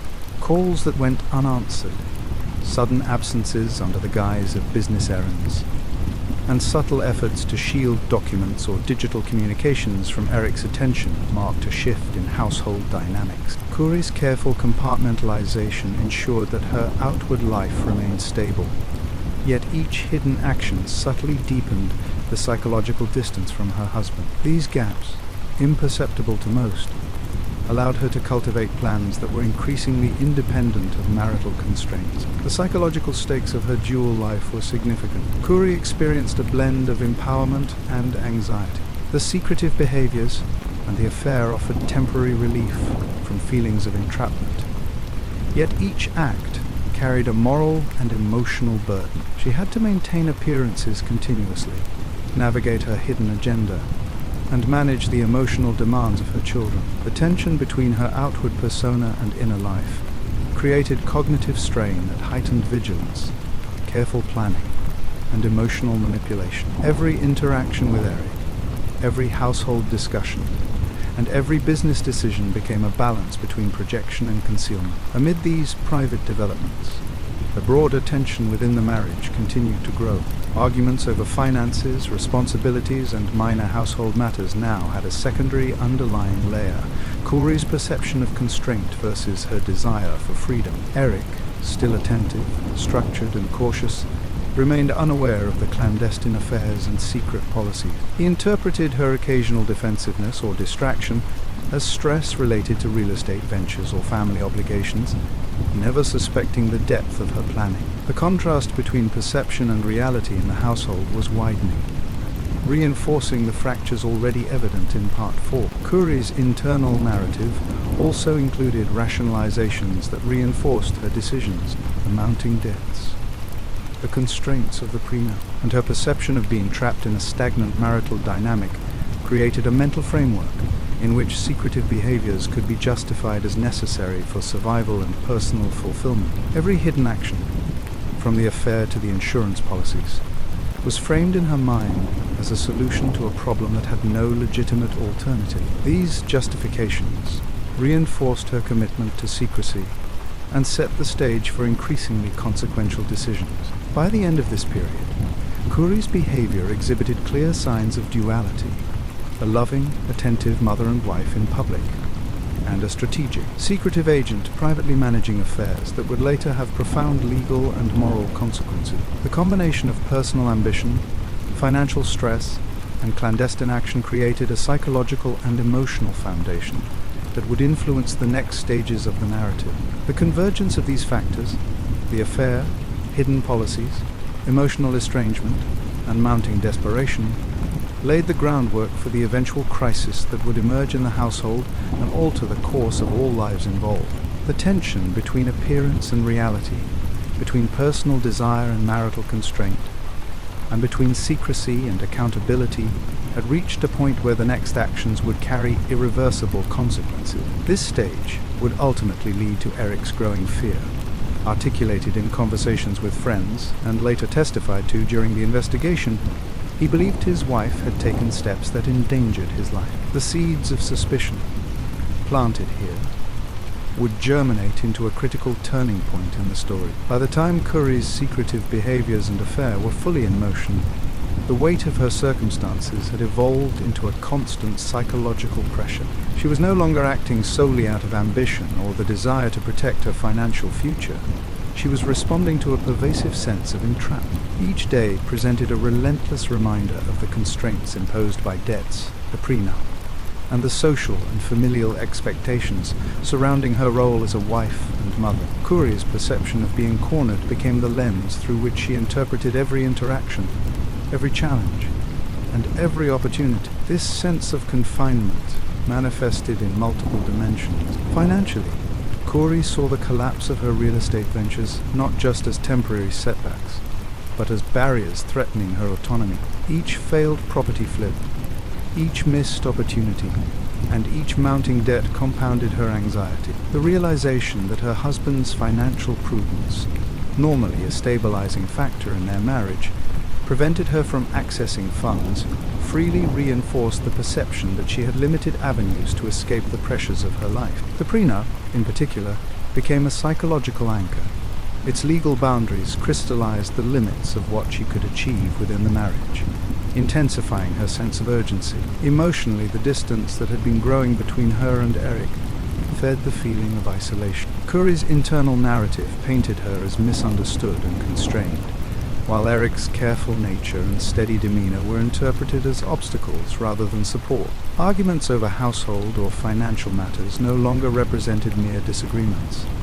They became symbols of a life that felt increasingly unmanageable. The emotional gap created by these exchanges deepened her perception of being trapped, and the contrast between her inner turmoil and outward composure became more pronounced. Kouri's clandestine actions, the affair, the secret insurance policies, the careful management of digital communications, offered temporary relief from this sense of confinement. These behaviors were both strategic and psychological. Strategically, they provided pathways to autonomy and potential freedom. Psychologically, they created a private sense of control and mastery in a life that otherwise felt constrained. The act of planning, of creating hidden options, offered a rare sense of agency, allowing her to reconcile, even temporarily, her competing desires for independence and stability. Yet this relief was shadowed by escalating anxiety. Maintaining a dual life required constant vigilance. Every interaction with Eric, every household discussion, and every business transaction carried the potential to expose her secret plans. Kouri's mind oscillated between moments of confidence, believing she had successfully concealed her actions, and acute fear that a single misstep could unravel everything she had constructed. The cognitive and emotional load of sustaining this duality reinforced her sense of being cornered, as there was no space for error and no possibility of fully relaxing into her public role. In this period, Kouri's desperation began to crystallize. She saw the convergence of financial collapse, marital constraint, and personal desire as an unsolvable equation. The hidden avenues she had created, the affair and the insurance policies, became not merely contingencies but lifelines to a life she believed could only be realized through decisive action. Every day that passed without a solution increased the psychological tension, and the dual demands of secrecy and necessity amplified the pressure to act. Her emotional state was further complicated by the responsibilities of motherhood. Kouri cared deeply for her children, and the duality of her life created an internal conflict. The protective, loving mother she presented publicly versus the calculating strategist she embodied privately. These opposing identities required constant reconciliation. Moments of guilt and doubt occasionally punctuated her planning, yet they were often suppressed or rationalized as necessary for survival. The children's well-being became intertwined with her sense of self-preservation. In her mind, securing financial freedom and personal agency was a form of protection for the family she loved. Even as her methods remained hidden and morally complex, Kouri's perception of entrapment was not static. It intensified as she assessed her options. The financial system, the prenup, and her marital circumstances were external pressures, while the affair and insurance policies represented internal pressures, choices she had made that now carried their own risk and demand for attention. The convergence of these factors created a mental landscape in which she felt simultaneously empowered and cornered. Each hidden action, each calculated step, reinforced the sense that the stakes were extreme, and any failure to execute flawlessly could have catastrophic consequences. It was in this state of heightened psychological tension that Kouri began to perceive risk and reward in binary terms. The desire for freedom, the need for financial stability, and the attraction of the clandestine relationship sharpened her focus on outcomes rather than processes. Emotional reasoning began to merge with strategic calculation. The perceived impossibility of accessing freedom or funds through conventional means made alternative, extreme measures appear increasingly viable. In her mind, the convergence of desperation, opportunity, and constraint rationalized behaviors that, under different circumstances, she might have deemed unthinkable. This period also marked the solidification of her dual existence. Publicly, she continued to maintain composure, embodying the devoted wife and attentive mother, while privately she navigated the high stakes of secrecy and planning. The contrast between these spheres amplified both her cognitive burden and the sense of urgency driving her next steps. Every social interaction, every professional commitment, and every familial engagement was filtered through the lens of her dual responsibilities, both to maintain appearances and to manage contingencies that might secure the freedom she sought. By late 2022, Kouri's sense of being trapped, cornered, and desperate had reached its peak. The dual pressures of internal constraints and external expectations created a crucible of decision-making in which the next actions would carry irreversible consequences. The convergence of financial collapse, marital limitation, emotional estrangement, and clandestine personal decisions had produced a psychological state in which the perception of no escape became an organizing principle. This mindset, forged in secrecy, ambition, and isolation, would ultimately lay the groundwork for the choices that would define the critical events in the months that followed. Kouri's internal calculus had transformed. The constraints imposed by her marriage, her debts, and her responsibilities were no longer merely obstacles. They were conditions demanding decisive, high-stakes action. The psychological tension that had developed through arguments, estrangement, and dual lives had created a framework in which extreme measures were increasingly viewed as rational solutions to a perceived inescapable problem.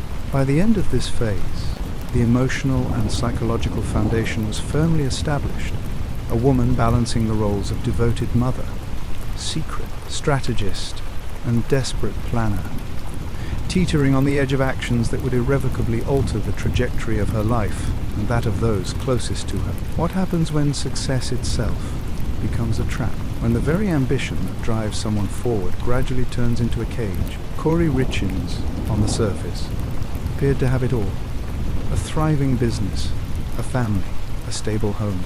Yet beneath that polished exterior, the pressures of financial collapse, marital constraints, and personal desires were creating an inescapable tension that few could see. Have you ever felt stuck in a situation where leaving seemed impossible? Perhaps a job, a relationship, or a circumstance that gradually constricted your choices, until you wondered whether escape was even an option. This is the psychological space Kouri occupied, a world where every decision was a high-stakes calculation, and every interaction carried unseen consequences. The collision of financial strain and marital limitation forced Kouri into a delicate balancing act. She was a mother, a wife, and a public figure. Yet privately she was cornered, making choices that carried both moral and legal weight. The more she sought solutions, the more her sense of desperation intensified, creating a mental environment where secrecy and hidden plans were not just options.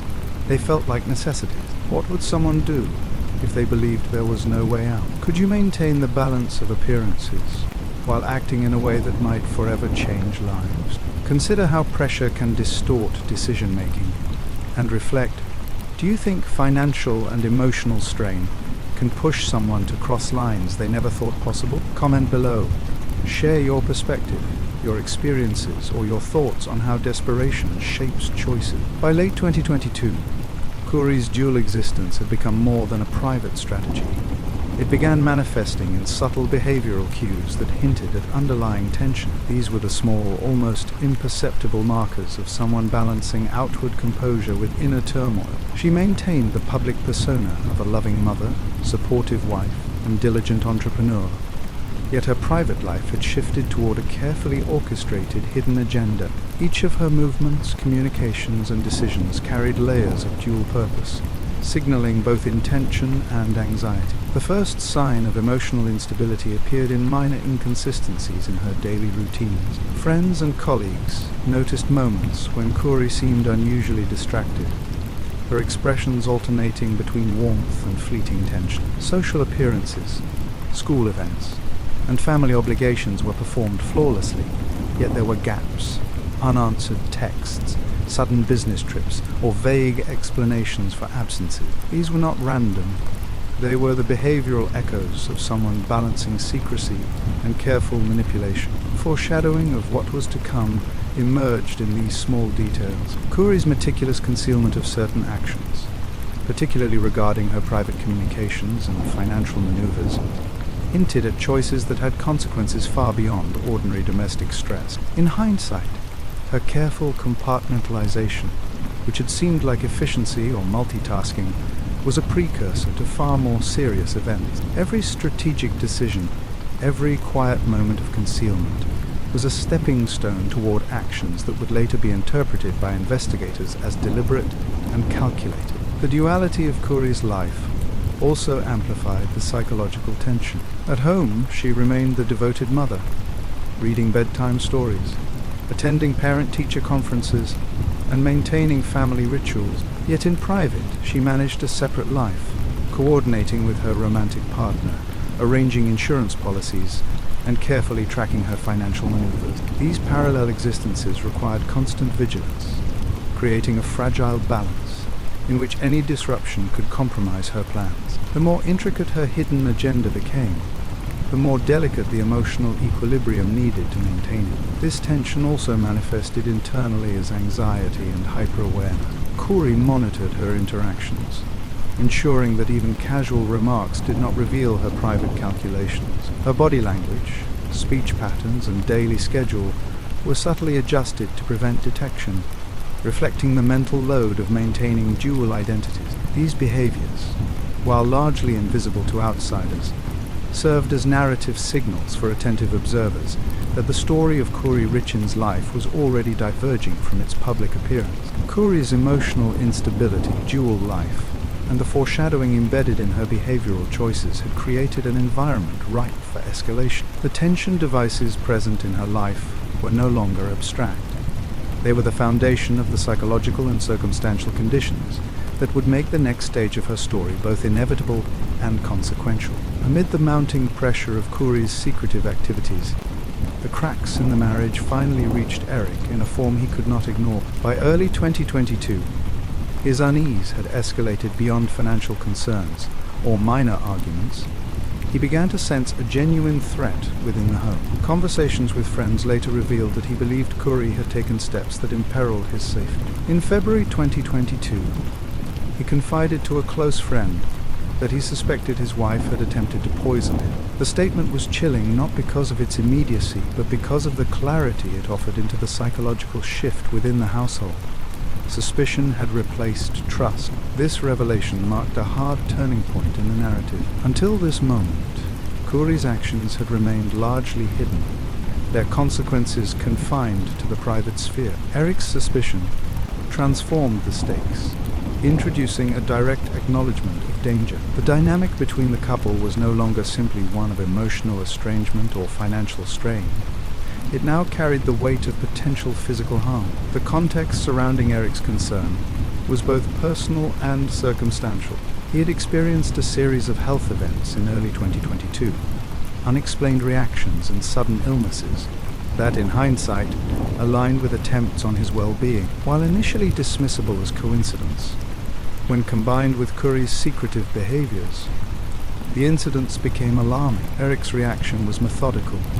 He spoke cautiously, confided selectively, and sought reassurance from trusted contacts. This combination of observation and concern highlighted the growing divide between perception and reality, trust and fear within the household. Kouri's psychological environment, shaped by her feelings of entrapment, clandestine decisions, and emotional instability, intersected with Eric's emerging awareness of danger. The narrative tension crystallized, a woman balancing ambition, desire and desperation, and a husband beginning to perceive that his life itself may be at risk. This convergence established the next critical phase of the story, setting the stage for the escalation that would lead to the fatal events in early March. The duality of Kouri's life, her emotional and psychological strain, and Eric's awakening to a potential threat had fully realigned the narrative trajectory. The illusion of normalcy had been fractured, the marriage's hidden cracks were exposed, and the psychological conditions that would precipitate the next chapter were firmly in place. The stage was prepared for the collision of intent, opportunity, and consequence. Valentine's Day 2022 arrived under the guise of ordinary domestic life. Kamas, Utah remained quiet beneath the winter sky, its snow-covered streets reflecting a serene calm that belied the undercurrents inside the Richins household. For Kouri, it was another day meticulously planned, another chance to maintain the appearance of a devoted wife and mother, while simultaneously advancing the shadowed trajectory of her hidden agenda. The morning began as usual, with her 3 children preparing for school, and Eric moving through his routine with methodical precision. Their home, a modestly luxurious property nestled near Park City, carried the polished calm of a family in harmony. Yet every glance Kouri gave her husband, every smile offered to her children, was calculated. Beneath her poised exterior, her mind was consumed by the logistics of what she had set into motion. Earlier that week, Kouri had obtained fentanyl through intermediaries, the first tangible step toward exerting control over the circumstances that had begun to feel insurmountable. This was not impulsive, every detail had been considered. She understood dosage, timing, and the potential effects. The knowledge accumulated quietly over months of research and covert consultation. To an outsider, she appeared simply meticulous. To those who would later investigate, it would become evidence of premeditation. The lunch she prepared for Eric that Valentine's Day seemed innocuous. A simple sandwich, carefully wrapped, carried with the appearance of normalcy. Kouri's attention to detail in presentation was impeccable, a visual reinforcement of domestic care. Her hands moved with a practiced grace, yet beneath the smooth motions, there was a tension so precise it bordered on palpable. a silent orchestration of intent. When she placed the sandwich on the kitchen counter and called Eric to eat, the reaction was immediate and alarming. Within minutes, Eric complained of burning sensations in his throat and lips, his skin beginning to flush in hives that spread across his arms. The symptoms escalated rapidly: swelling, shortness of breath, and an acute sense of disorientation. Kouri's voice remained calm, querying about allergies and whether he had eaten anything unusual, maintaining a facade of concern while internally observing the impact of her actions. Eric's instinct was to protect himself, moving quickly to the living room, inhaling deeply and attempting to steady his breathing. Kouri suggested antihistamines and other remedies, guiding him with instructions that concealed the truth behind her actions. In the moments that followed, Eric's condition deteriorated.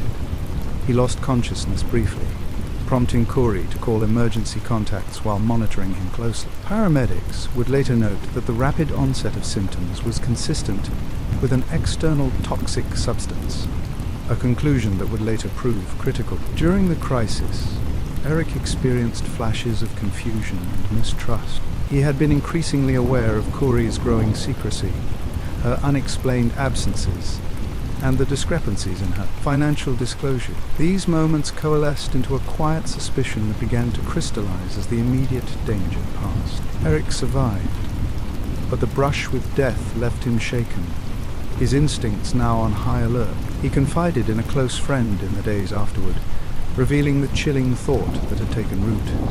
He believed his wife might have deliberately endangered him. For Kouri, the outcome was a mixture of relief and frustration. The attempt had not been fatal, leaving the problem unresolved. Yet it also confirmed the feasibility of her actions. She continued outwardly as a supportive wife, engaging with Eric as though nothing had occurred, while internally recalibrating the plan for what she understood could be a subsequent, more definitive step. The duality of her life, the nurturing mother versus the orchestrator of harm, remained carefully balanced.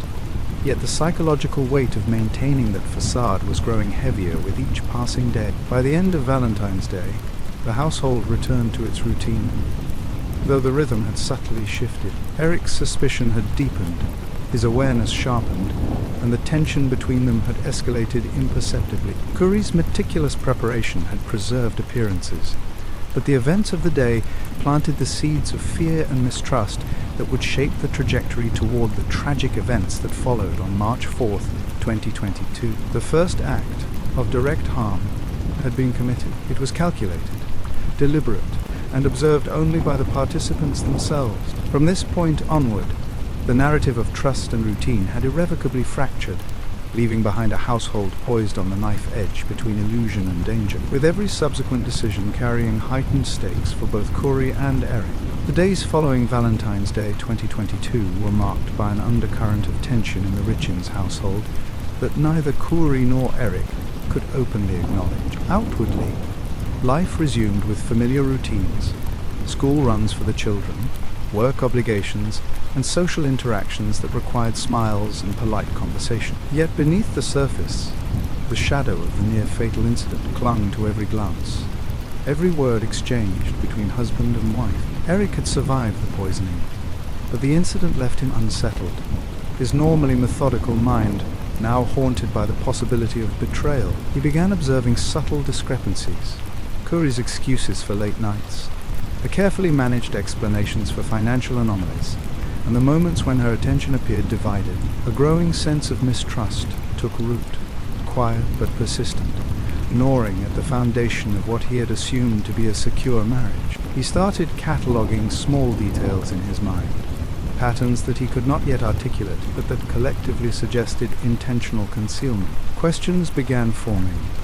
Why had the reaction escalated so quickly? Why had Kouri insisted on handling the medications herself? And, perhaps most unsettling, why did she seem unaffected by the severity of what had occurred, maintaining her calm demeanor while he struggled to recover? During late-night conversations with a close friend, Eric spoke in cautious, measured terms about his growing unease. He mentioned that he could not shake the thought that someone he trusted implicitly, someone he had chosen as a life partner, might have deliberately endangered his life. He recounted the hives, the swelling, the momentary loss of consciousness, and the lingering fear that had followed. It was like the person who was supposed to protect me, he confided, was the one I needed protection from.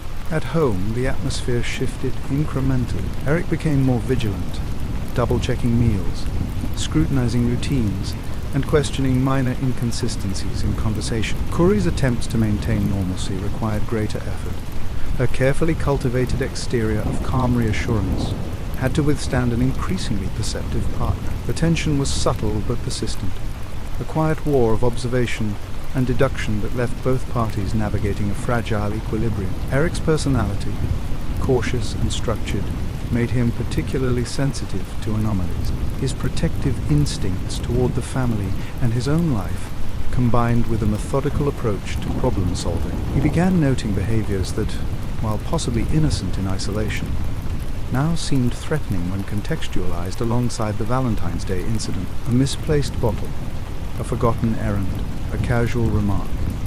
Each became a potential piece of a larger puzzle. Kouri, meanwhile, recognized that her first attempt had not only failed in its objective, but had also catalyzed a new dynamic.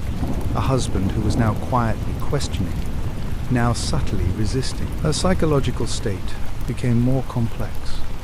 The careful balance between outward charm and hidden intent grew increasingly difficult to maintain. Each interaction with Eric required recalibration, each word measured for its potential to reveal or conceal. The emotional cost was rising, and yet the calculation remained clear. She could not permit her plans to fail. The growing suspicion in Eric created subtle fissures in communication. Arguments that had once been rare and minor now emerged over trivial matters. Each exchange weighted with the unspoken tension of unacknowledged fear. Kouri's increasing impatience and frustration, though carefully veiled, occasionally surfaced, revealing glimpses of the emotional strain she had been suppressing for months. For Eric, the stress manifested as a quiet wariness. His interactions with Kouri increasingly filtered through a lens of caution and observation. By mid-February, the incident had fundamentally altered the household dynamic. Eric, a man who had been confident in his judgment and in the security of his home, now moved with deliberate care, aware that any lapse could carry unseen consequences. Kouri, in turn, was forced to adapt to his heightened perception, her own strategies becoming more calculated, more precise, and more psychologically taxing. The tension was invisible to their children and casual observers, yet it shaped every interaction and every decision within the home. Eric's growing suspicion also had practical implications. He began documenting events mentally, keeping mental notes of inconsistencies, and reflecting on prior conversations that had once seemed inconsequential. He observed Kouri's interactions with her phone, her handling of household finances, and her subtle shifts in mood. Patterns emerged that he could not ignore. The near-death experience had provided clarity, and that clarity bred a cautious vigilance that would guide his actions in the weeks to come. Kouri's awareness of Eric's scrutiny intensified her psychological pressure. The dual life she maintained, the loving, attentive mother and wife versus the woman orchestrating a hidden agenda, demanded constant vigilance. Each misstep risked exposing her, and yet each day reinforced the perceived necessity of her actions. Her ambition, desperation, and desire for control collided with Eric's growing perception, creating a fraught environment in which every interaction carried the weight of potential discovery. The tension reached a point where neither could fully disengage from the unspoken reality. Eric's intuition, sharpened by the near-fatal event, allowed him to recognize subtle manipulations, while Kouri's calculation required her to anticipate his every suspicion. The balance was precarious, a delicate interplay of observation and deception that would set the stage for the ultimate confrontation on March 4th, 2022. This period, stretching from the Valentine's Day attempt to the weeks immediately afterward, was defined by its quiet intensity. It was not a time of dramatic outbursts, but of cumulative pressure, with psychological stakes escalating incrementally. The narrative of trust and routine, once the foundation of their marriage, had fractured in ways that would shape every subsequent event, making the eventual tragedy both predictable in its escalation and shocking in its culmination. By the time March arrived, Eric's awareness had solidified into cautious vigilance. The incident had left an indelible mark, a permanent shadow over the household. Kouri, while outwardly maintaining the role of devoted wife, was now navigating a landscape in which every action, every gesture, every word carried consequences far beyond their visible implications. The stage was set, the tension taut, and the house, outwardly peaceful, was primed for the events that would define the line between life and death, trust and betrayal. By early March 2022, the quiet tension in the Richins household had become almost imperceptible to casual observers, but weighed heavily on those living within its walls. The aftermath of the Valentine's Day attempt had fundamentally altered the dynamics between Kouri and Eric. Eric's growing vigilance and subtle mistrust were now fully integrated into his daily behavior. He moved through the home with heightened awareness, questioning small anomalies, noting Kouri's attentiveness, and observing every gesture for hidden meaning. Kouri, in turn, felt the pressure of sustaining her carefully constructed dual persona: devoted wife, nurturing mother, public figure, and orchestrator of a dangerous plan. The day of March 4th began like any other in appearance. Kouri ensured the children's routines were undisturbed, preparing breakfast and supervising school preparations with meticulous attention. Outwardly, she remained the caring mother, engaging in gentle conversation and playful gestures that reinforced the illusion of domestic normalcy. Inwardly, her thoughts revolved around the events of the evening to come, including a plan to consolidate control and remove the final obstacle that had come to dominate her financial and personal trajectory: Eric himself. That evening marked a milestone. Kouri had successfully closed a major real estate deal. It was a victory she intended to celebrate, one that required a veneer of shared happiness with her husband. The couple agreed on a modest celebration at home, a dinner punctuated by quiet acknowledgement of the professional success Kouri had achieved. The mood was carefully staged, each detail, lighting, table setting, meal preparation, serving the dual purpose of normalcy and concealment. As the evening unfolded, the atmosphere carried subtle tension, though nothing outwardly indicated the darkness that would follow. Conversations remained light on the surface, but Kouri's inner thoughts continuously monitored Eric's reactions. She observed his tone, the cadence of his speech, the occasional tightening of his jaw, and the way his eyes lingered on hers in moments of unspoken concern. Eric's awareness had grown steadily since Valentine's Day, and Kouri recognized that any deviation from routine could arouse suspicion. The meal concluded with the preparation of cocktails. Kouri selected Moscow Mules, a choice that seemed casual yet allowed her precise control over the subsequent ingestion of the substance she had obtained. Eric accepted the drink as part of the celebration, his wariness softened by the superficial veneer of shared joy. In these moments, the house appeared ordinary, a place of comfort and domestic achievement. But beneath that calm surface, every detail was weighed and calculated by Kouri. Dialogue during the evening remained measured. Kouri praised the successful deal and discussed minor household matters, all while internally reviewing the timeline and the potential reactions of Eric to each element of her plan. Eric contributed politely but cautiously, interjecting with remarks that reflected both his care for the family and a growing underlying tension rooted in past events. There was a subtle wariness in his demeanor, a careful calibration of trust and observation that contrasted with the celebratory tone Kouri had curated.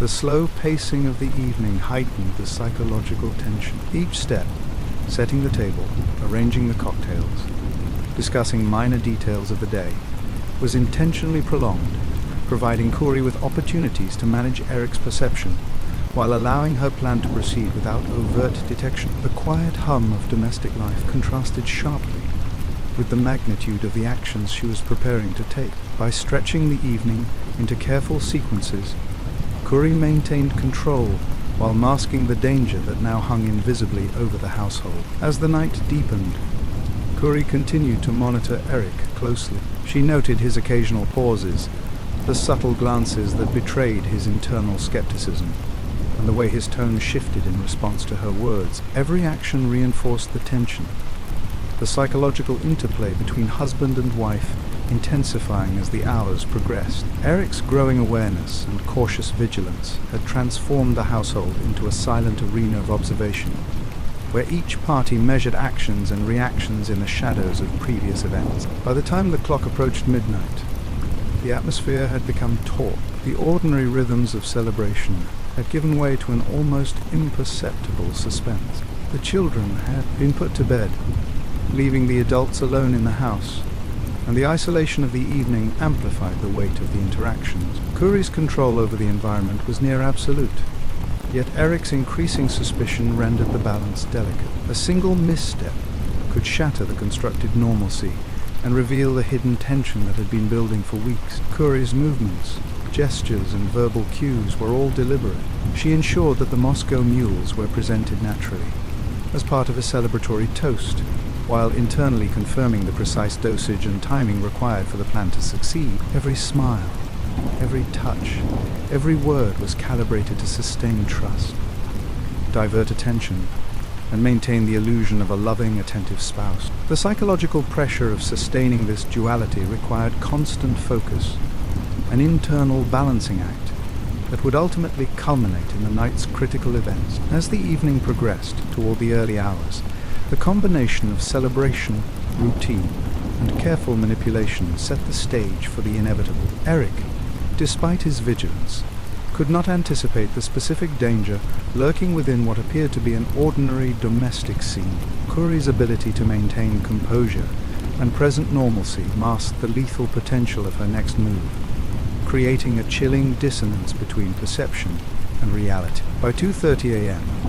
both parties had settled into the rhythms of post-dinner conversation and quiet anticipation. Kouri had prepared the environment for the final phase of her plan, while Eric's mind oscillated between cautious optimism and lingering doubt. The tension, invisible to any observer outside the household, was concentrated, a pressure point that would reach its apex in the coming moments. March 4th, 2022, had begun as a night of celebration. By its end, the ordinary routines of domestic life would give way to irrevocable consequences. The careful orchestration of appearances, the deliberate maintenance of trust, and the cumulative tension between suspicion and intent had set the stage for a tragedy that would shatter the lives of all involved, leaving the community and investigators to grapple with the stark divergence between outward normalcy and hidden danger. The house had grown quiet. The children were asleep, tucked safely into their beds, leaving the adult world isolated and concentrated within the walls of the master suite. The clock read just past 3 a.m. For weeks, Kouri had orchestrated this night with meticulous attention. Every step had been calculated: the dinner, the Moscow mules, the careful timing, the slow pacing of conversation designed to lull suspicion. Now the final act approached, a convergence of domestic normalcy and lethal intent. Eric lay beside Kouri, unaware of the invisible danger poised in the glass she had placed carefully within reach. He had smiled at her toast earlier, acknowledging her business victory, but his body carried the tension of subtle mistrust. Every previous event, the Valentine's Day episode, the growing financial strain, the hidden life Kouri led, had sharpened his instincts. Still, nothing could prepare him for what was about to unfold. Kouri observed him closely, her gestures seamless and gentle. She asked trivial questions about the following day, about upcoming appointments, weaving normalcy into the fragile cocoon of the bedroom. Eric responded politely, his words measured, but his eyes betrayed uncertainty. A fleeting glance toward the beverage beside the bed, almost instinctively. Kouri interpreted it as the last moment to ensure compliance, a final calibration before the fatal consequence. Time slowed in the room. Every tick of the clock amplified the tension. Each second weighted with unspoken stakes. Kouri's mind cycled through the plan, confirming dosage, timing, and the subtle cues she had taught herself to appear natural. Eric, meanwhile, lay awake for intermittent moments, registering the unusual quiet, the stillness that was heavier than ordinary nightfall. He sensed a pause in their interaction, a hesitation in Kouri's speech patterns, but dismissed it, rationalizing his unease as residual anxiety from prior events. At 3 a.m. exactly, The first irreversible step was taken. Kouri administered the lethal substance, hidden in the Moscow Mule, an act that was executed with calm precision. The room remained outwardly unchanged. Soft lighting, shadows stretched across the walls, the familiar rhythm of the household. But within seconds, the effects began to manifest. Eric's body responded violently to the fentanyl. He broke out in sudden discomfort. His breathing shifted, and a pall of fear rose in his chest. He struggled for consciousness, his mind racing to comprehend what was happening. Kouri remained outwardly composed, a mask of concern slipping naturally into the scenario. She called 911, her voice steady, yet tinged with the emotion expected of a spouse witnessing an unexpected medical emergency. The operator answered. Questions were exchanged, but Eric's condition deteriorated rapidly. Every second counted. Every movement of his body marked the stark reality of the situation. This was no accident. The house, once filled with laughter and quiet conversation, now existed in a suspended state of dread. The silence that had previously signaled normalcy now amplified the urgency. Outside the room, the children remained undisturbed, oblivious to the life or death events unfolding in the master suite. Kouri's duality was fully realized: caretaker and orchestrator, public figure and hidden agent of destruction, a paradox encapsulated within a single household. As Eric's breaths grew shallow, Kouri maintained her composure. Her every gesture, her tone, her phrasing during the emergency call was designed to sustain the appearance of innocence. She projected empathy and alarm, all while internally navigating the aftermath of the act she had executed. The interplay of psychological control and outward performance became a high-wire act. A misstep could expose both her plan and her culpability. Paramedics arrived swiftly, but the scene had already been set. Eric's life had been critically compromised. He was transported to the hospital, yet the timeline had been sealed. The lethal dose was sufficient, and the outcome was tragically predetermined. Kouri remained on the call, her voice a study in controlled panic, as the professionals followed protocol, unaware of the orchestration behind the emergency. By 4:58 a.m., Kouri Richins was pronounced dead. The transformation from a seemingly ordinary night to a fatal event had been completed. What began as celebration, acknowledgement of professional success, and the ordinary rhythms of married life ended in irrevocable tragedy. The transition from suspicion to fear, from calculated plan to ultimate consequence, had reached its apex. The silence that followed the events of that night marked a turning point. This was no longer a story of domestic tension or financial strain. It had become a criminal case. The delicate balance of appearances, trust, and deception had collapsed. Investigators would later trace the sequence of events, the behaviors, and the substance that caused Eric's death. In that moment, within the quiet of the Richins household, the fatal act was completed, and the consequences, both legal and emotional, were set into motion. Imagine lying in bed next to someone you trust completely, sharing laughter, warmth, and the quiet intimacy of home. Yet unbeknownst to you, a life-altering danger is quietly unfolding in your presence. The very person whose touch reassures you may be the one who has already set events into motion that will change everything. Have you ever trusted someone so deeply that questioning them seemed impossible? A spouse, a partner, or someone close who shares your daily life, your home, and your secrets? How would you respond if you sensed subtle signs that something was off? Small hesitations, unusual gestures, or hidden decisions, but could not fully understand their meaning. That tension between trust and doubt is precisely what Kouri Richins faced in the final hours before his death. The stakes of that night are not abstract. They illustrate the fragile line between domestic normalcy and tragedy, between the perception of safety and the reality of danger. Trust, once broken, cannot be easily repaired. The celebration, the Moscow Mule, the casual conversation, all carefully constructed, all masking the lethal intent that would soon be revealed. The contrast between outward calm and hidden danger underscores the psychological complexity of Kouri Richins' actions and the vulnerability of those closest to her. Now, consider this. What really happened in that room? What thoughts raced through Eric's mind And how did Kouri manage the delicate balance between performance and intent? Could you recognize the warning signs? If they appeared in your own life, reflect, comment, and engage. Share your perspective.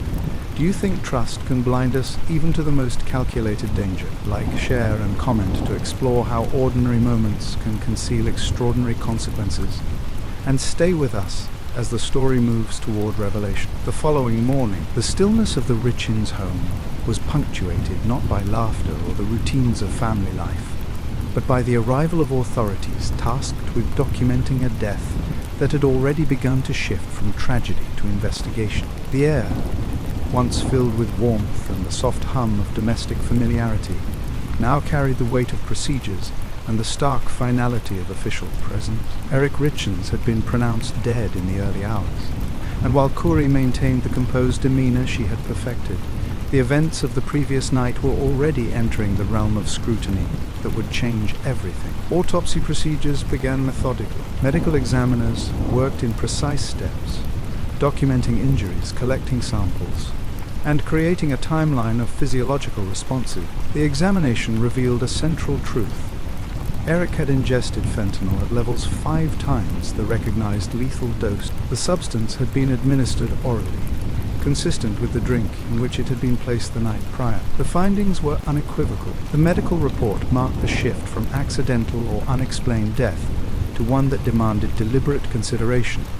This was no natural occurrence, no misstep in routine health concerns. For investigators, the chemical signature and dosage raised immediate questions. How had such a quantity been obtained and introduced into Eric's system? What prior behaviors or actions might have anticipated this? The medical findings, combined with earlier accounts of the Valentine's Day incident, created a pattern that could not be dismissed as coincidence. The previously subtle warning signs, hives, sudden unconsciousness, earlier medical interventions, were now pieces of a puzzle that suggested deliberate and calculated intent. For Kouri, the autopsy's conclusions marked a psychological turning point. Though she outwardly preserved the composure expected of a grieving widow, within the law, the document formalized a transition. Eric's death was no longer a private family tragedy.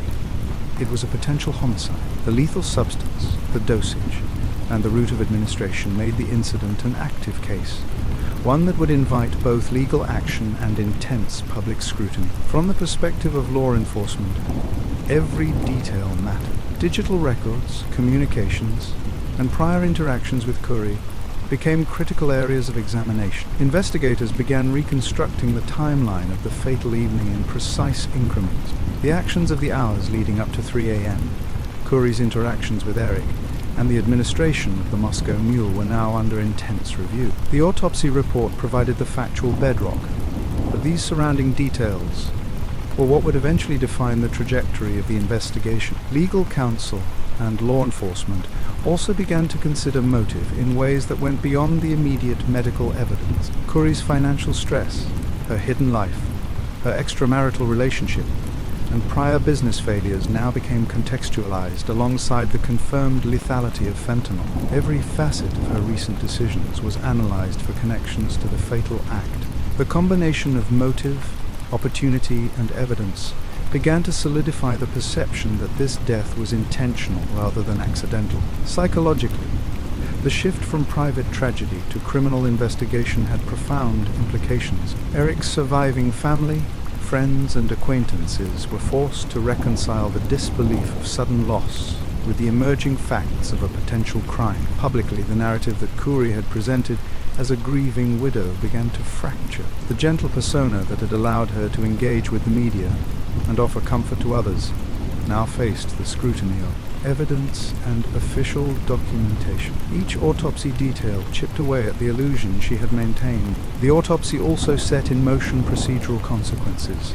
Coroner's reports, police documentation, forensic analysis, and the collection of potential evidence throughout the home. Each report was meticulously logged, creating a paper trail that would eventually be central to the case. Subtle elements such as the sequence of ingestion, the timing of the 911 call, and the alignment of Kouri's behavior with the physiological timeline were now measurable and traceable. The medical facts supplied the foundation upon which investigators could build a narrative of intent. Emotionally, the autopsy transformed the perception of Eric's death. While his loss had initially evoked mourning, the confirmation of fentanyl as the cause introduced a dimension of shock, disbelief, and suspicion. What had been interpreted as a sudden tragedy was now understood as the endpoint of deliberate action. The shift forced family, friends, and investigators to recontextualize prior behaviors, interactions, and conversations,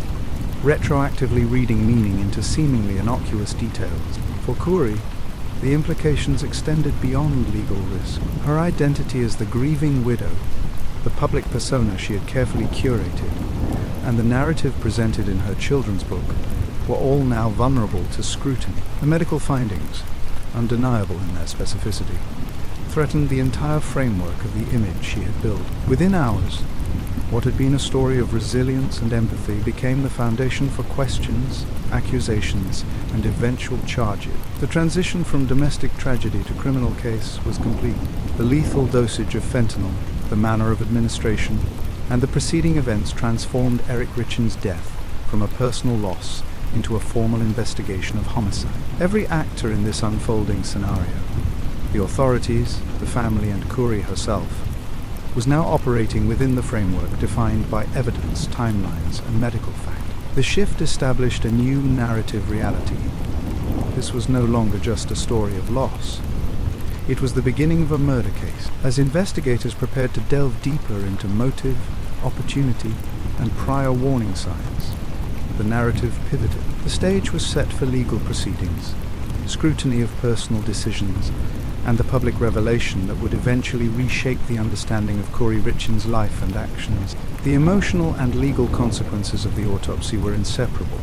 The factual confirmation of death by fentanyl provided the trigger for every subsequent action in the case. What had begun as a private household drama was now a structured, fact-driven investigation, and the truth, as documented in the autopsy, had irrevocably changed the trajectory of every life involved. The next morning following the autopsy, the emotional landscape surrounding the Richins household shifted dramatically. What had been carefully cultivated expressions of grief now mingled with a palpable tension of suspicion. The confirmation that fentanyl had caused Eric's death altered perceptions, forcing everyone, friends, family, and investigators, to reconsider the story they had believed.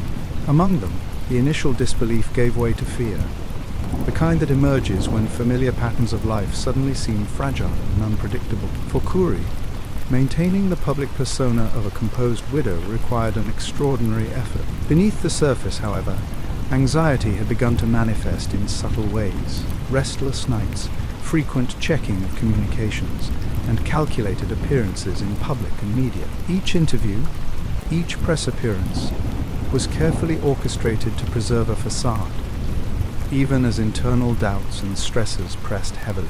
The revelation of the autopsy report amplified this tension, because now the death was no longer merely personal.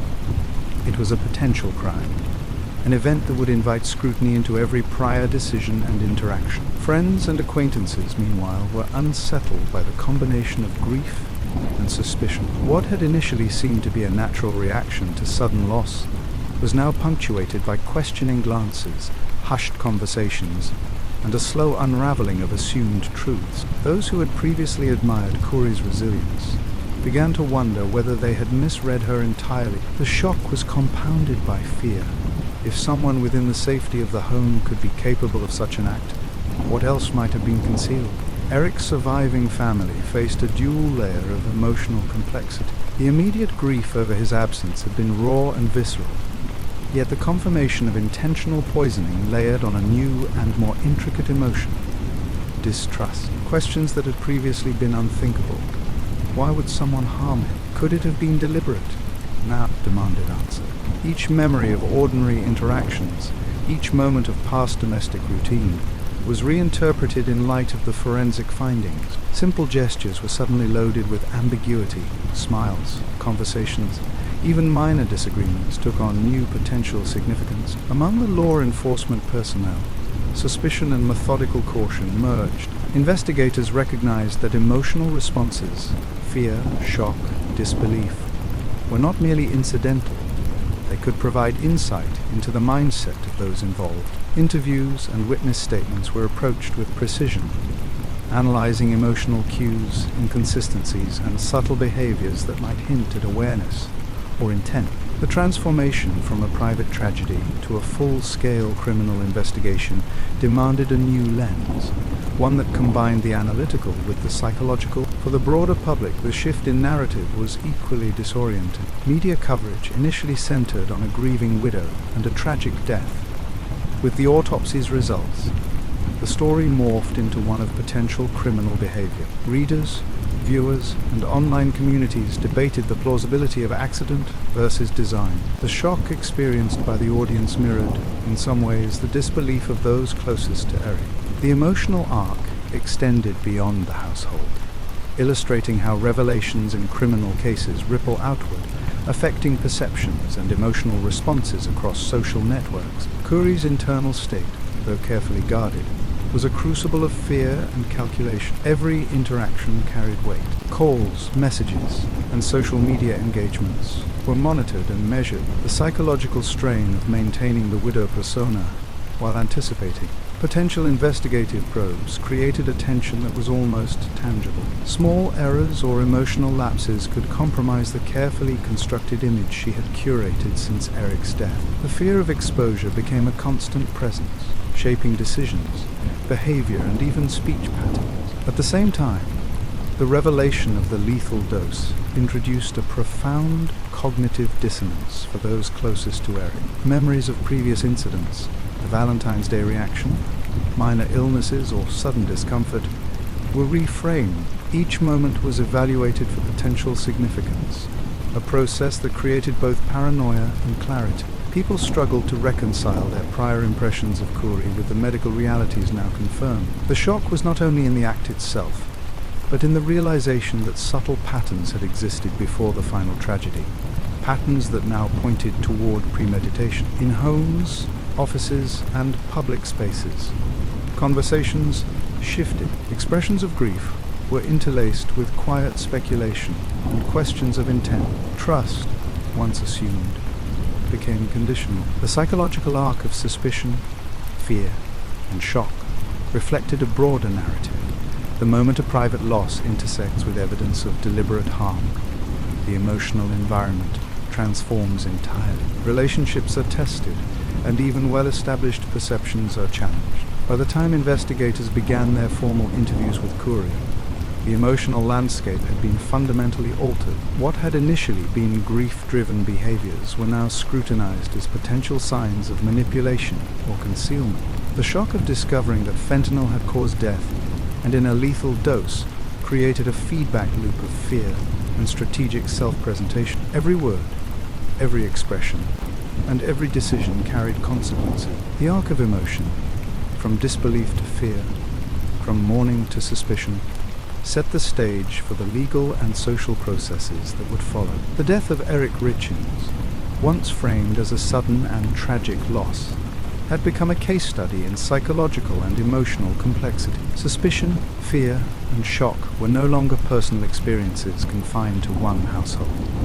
They became defining characteristics of the unfolding story, influencing interactions, perceptions, and future decisions. These emotions, layered on top of the factual findings of the autopsy, prepared the story for the next stage, the formal investigation, collection of evidence, and eventual trial proceedings that would publicly confront Kouri's actions and choices. The finality of the autopsy report cast a long shadow over what had initially been considered a private tragedy. For the first time, the death of Eric Richins could no longer be viewed through the lens of mere misfortune or accidental overdose. The medical examiner's findings were clear. A lethal dose of fentanyl had entered his system orally, leaving no room for ambiguity. It was the kind of precision that transformed grief into a legal and moral reckoning. As the reports circulated among law enforcement and legal teams, the weight of the facts began to take shape. Each element, the method of administration, the timing, the quantity, was consistent with deliberate action. This shift in narrative forced those closest to the Richins household to confront a reality they had tried to avoid. that the loss they mourned might have been orchestrated by someone they trusted most. The private pain of a widow's loss became intertwined with the public necessity of accountability. Investigators moved quickly, recognizing that the case had transitioned from domestic tragedy to homicide investigation. Interviews with friends, family, and colleagues were restructured, emphasizing behaviors leading up to the event. Subtle patterns of secrecy, financial strain, and interpersonal tension were re-evaluated in light of the autopsy's conclusions. Each decision Kouri Richins had made, from business moves to personal interactions, was scrutinized not merely for context, but for potential evidence of intent. The professional detachment required of investigators contrasted sharply with the emotional upheaval surrounding them, highlighting the collision between human grief and methodical fact-finding. For Kouri, the autopsy's confirmation of fentanyl poisoning introduced a new, acute tension. Public appearances now carried the invisible weight of exposure.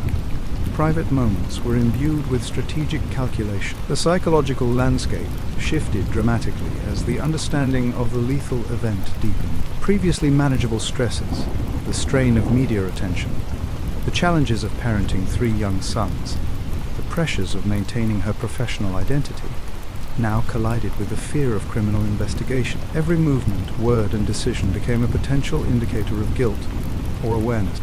The broader community, too, responded to the revelation. Neighbors and friends who had initially extended sympathy now expressed subtle wariness. Conversations in public and private shifted tone, framed by questions of possibility and morality. The public's perception of Kouri as a grieving mother and author of a children's book about coping with loss became conflicted. Compassion mingled with suspicion. Trust became tentative, and admiration was quietly replaced by doubt. These social dynamics, although indirect, influenced behavior, reinforcing the psychological pressure already present within the household. Legally, the shift was equally significant. Where prior actions had been considered under the rubric of accident or misadventure, the confirmed presence of a lethal dose of fentanyl reframed the case as premeditated and deliberate. Prosecutors began to map the trajectory from motive to opportunity, integrating financial pressures, personal relationships, and behavioral cues into a coherent prosecutorial narrative. Evidence from communications, prior poisoning attempts, and financial records took on new significance. Every detail became part of a larger puzzle that could demonstrate intent, planning, and consciousness of action. Within this framework, Eric's prior suspicions gained critical relevance. The conversations he had shared with friends about fearing his wife might have poisoned him were no longer peripheral anecdotes. They were central to understanding the escalating tension. Investigators considered these statements alongside the medical findings, recognizing that prior attempts, documented reactions, and growing marital stress could form a continuum leading directly to his death. The autopsy was not merely a conclusion. It was a bridge connecting disparate elements of behavior, circumstance, and psychological pressure. Kouri's public persona, once a protective shield, now became a point of contrast to the emerging legal reality. The narrative of compassion, resilience, and grief was juxtaposed against the emerging prosecutorial narrative of financial desperation, clandestine actions, and premeditated harm. Every interview, every television appearance, every social media post was reframed in the light of the autopsy report. The cognitive dissonance was profound. The community's image of her as a mother and author conflicted sharply with the objective evidence that now dominated investigative and legal discussions. This transformation in perception was mirrored by emotional responses in the legal and investigative teams. The initial shock of a sudden death had evolved into a meticulous, strategic approach to evidence gathering and narrative construction. Each piece of physical, digital, or testimonial evidence was considered not in isolation, but as part of a comprehensive story. The autopsy's confirmation functioned as the keystone of this narrative, validating prior concerns and providing the factual basis for further investigative steps. It signaled a turning point. The case had moved definitively from grief to criminality. The emotional and procedural landscape was irrevocably altered. Grief could no longer be separated from investigation, Suspicion and fear were intertwined with procedural rigor. Personal loss collided with legal accountability. The Richins story had crossed a threshold. Private mourning had become public scrutiny, and tragedy had been recast as a potential act of deliberate malfeasance. The stage was now set for the next phase, where evidence, witness testimony, and legal argumentation would challenge perceptions and confront Kouri with the full consequences of her choices. The narrative arc had reached a pivotal moment. Suspicion, fear, and shock had intensified. The case had transformed from a domestic incident into a criminal investigation. The next sections would explore the investigation in detail, reveal the evidence that prosecutors relied upon, and set the foundation for the courtroom proceedings that would define both justice and consequence. Every subtle cue, behavioral pattern, and documented action would now play a critical role in shaping the understanding of Eric's death and Kouri's responsibility. The autopsy had provided clarity, but it also signaled the beginning of an inexorable process, the confrontation of truth in all its complexity, with the legal system as the arbiter. The quiet of the Richins residence, once filled with laughter and the gentle chaos of 3 young boys, had become a sealed world of scrutiny. In the hours and days following Eric's death, law enforcement arrived with a meticulous purpose. For officers, this was not just another death. It was a puzzling transition from grief to potential malfeasance. Every corner of the home, every digital footprint, every record became a potential thread to unravel what had appeared. Until that moment, as natural tragedy, Kouri Richins moved through the investigation with a calm exterior, her face composed for public cameras, even as detectives began their methodical search for evidence. To the neighbors and media, she remained the grieving widow, the mother who had lost her partner, and the pillar of her children's world. She continued to appear on local television, reciting passages from her children's book, Are You With Me?, and speaking about the importance of helping young minds navigate loss. Her words were gentle, heartfelt, and convincing. The public image was flawless, unshaken, but the investigators approached with a lens that looked past performance into behavior, timing, and anomaly. Detectives began by revisiting the timeline of Eric Richins' last days. Interviews with friends, family, and acquaintances revealed layers of tension and concern that had gone unnoticed by the public. Conversations with Eric's colleagues and close friends brought forward a subtle pattern: his apprehension towards certain meals and drinks, the sudden insistence on monitoring what he consumed, and even a whispered suspicion that something in his home life had shifted. These were small details, fragments of unease, but in the hands of seasoned investigators, they became a critical map of events leading up to the night of March 4th, 2022. Financial records were next. Kouri's business ventures, once lauded in local circles as ambitious and promising, were scrutinized for inconsistencies, debts, and transactions that hinted at pressure points. The investigators documented Kouri's house-flipping activities, noting loans, liens, and escalating debt that had accumulated over time. Each discovery painted a picture of a woman under strain, of ambitions that had begun to outpace resources, and of financial decisions that, though legal, indicated a vulnerability that could provide motive. The careful contrast between Kouri's public composure and the internal turbulence of her business dealings became central to the investigation narrative. Investigators also sought to understand the household dynamic leading to Eric's death. Interviews with neighbors revealed nothing overtly unusual, but subtle details emerged. Eric had taken precautions regarding meals and drinks, once even expressing worry over a seemingly innocuous sandwich. This, combined with Kouri's unflappable demeanor, prompted further examination. If anything had been harmful in that environment, it would have been consistent with both timing and opportunity, raising the critical question: was the death an accident, or was it deliberate? The detectives expanded their review into digital evidence. Phone records, text messages, and emails were analyzed meticulously. Patterns of communication revealed Kouri's frequent exchanges with business contacts, but also subtle signals of additional relationships and inquiries that would later become central to understanding motive. The investigators' work was careful, never speculative. Each connection had to be corroborated, each lead verified. While the public saw only the composed widow, law enforcement pieced together a network of interactions and intentions that existed entirely outside of public view. Forensic analysis of the scene complemented the testimonial and financial evidence. The kitchen, the living areas, and Eric's personal spaces were examined for residues, containers, and objects that could provide clues. Small traces of chemicals, combined with purchase records, would later indicate preparation and opportunity.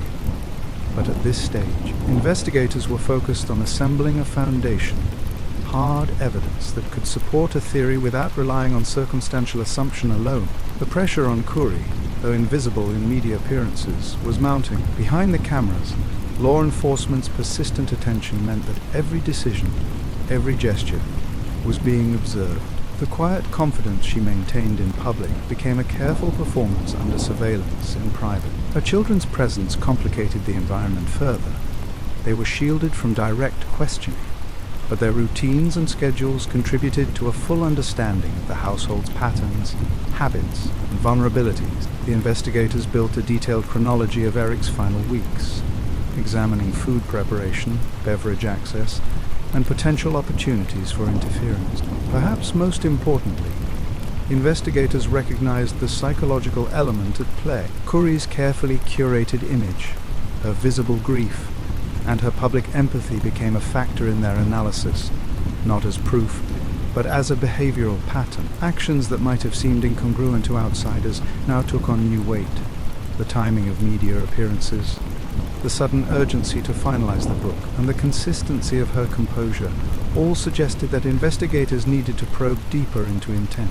Every act, every public appearance was considered in the broader context of motive, opportunity, and access. As the days passed, the accumulation of small but significant details coalesced into a recognizable pattern. Each record, each conversation, each digital footprint contributed to a clearer understanding of how Kouri Richins had positioned herself both publicly and privately. Investigators were careful to maintain objectivity, documenting everything without judgment. Yet the combination of financial pressure, opportunity, and her psychological profile created a lens through which all actions could be evaluated.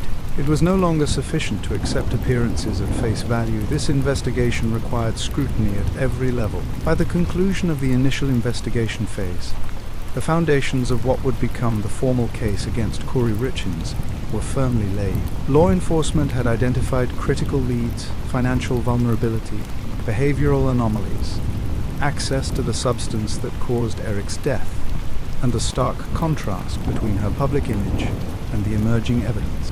Though nothing had yet been made public, and Kouri remained a figure of sympathy in the eyes of neighbors and media, the investigators had established a roadmap that would guide further inquiry, evidence collection, and eventual legal action. The quiet of the Richins household no longer reflected peace. It had become a stage for observation, analysis, and the careful assembly of truth. Each detail pointed toward the unraveling of the life Kouri Richins had constructed. Public perception and private reality, once aligned in apparent harmony, were beginning to diverge under the unflinching attention of investigators. The first step in exposing the double life had been completed, methodically, meticulously, and without error. Once the foundation of the investigation was established, law enforcement began the painstaking work of building evidence, layer by layer. The first focus was on the substance that had taken Eric Richins' life. Fentanyl, a powerful opioid, was the agent of his death. Tracing its path into the Richins household required careful examination of every purchase, conversation, and connection Kouri Richins had in the preceding months. Detectives knew that establishing access to the drug would be pivotal in proving intent. Records of online inquiries and unusual purchases revealed a pattern. Investigators identified several intermediary channels through which controlled substances had been procured. While these contacts were initially vague, persistent cross-referencing of shipping records, phone numbers, and emails gradually narrowed the field. The investigation showed that Kouri had taken deliberate steps to acquire the substance, including multiple transactions that were disguised as unrelated purchases. While seemingly mundane to an outsider, these carefully documented acquisitions formed a direct link between her and the agent that caused Eric's death. Parallel to the procurement evidence, witness testimony began to accumulate, providing context and depth. A housekeeper, previously regarded as peripheral in the family's daily life, emerged as a critical source. She recounted instances in which Kouri had requested certain items under peculiar circumstances, noting an unusual interest in medications and substances that did not align with the family's routine needs. Her testimony, corroborated by phone and transaction records, suggested not only awareness of the drugs, but deliberate intent to use them. Each statement added to the investigators' growing picture of premeditation. Another layer came from friends and acquaintances who provided insight into Kouri's behavior and demeanor in the weeks leading up to Eric's death. While public appearances projected a grieving, composed widow, these sources recounted subtle but meaningful anomalies. Discussions about Eric's health and meals, unusual secrecy in correspondence, and occasional moments of heightened tension all became part of the investigative mosaic. Each account, though incomplete on its own, contributed to a cumulative understanding that Kouri's private life diverged significantly from her public persona. Digital records offered yet another window into the unseen layers of the case. Text messages, emails, and phone logs revealed patterns of communication that reinforced the notion of a dual life. Contacts with individuals outside the family, including business associates and the man later revealed as her affair partner, highlighted a network of interactions that coincided with the timeline of the poisoning attempts. Investigators meticulously analyzed timestamps, message content, and the frequency of contact, establishing a chronological map of potential planning and coordination. Financial records are also intertwined with digital evidence. Bank statements and credit card transactions highlighted expenditures that aligned with the acquisition of controlled substances and other preparatory action.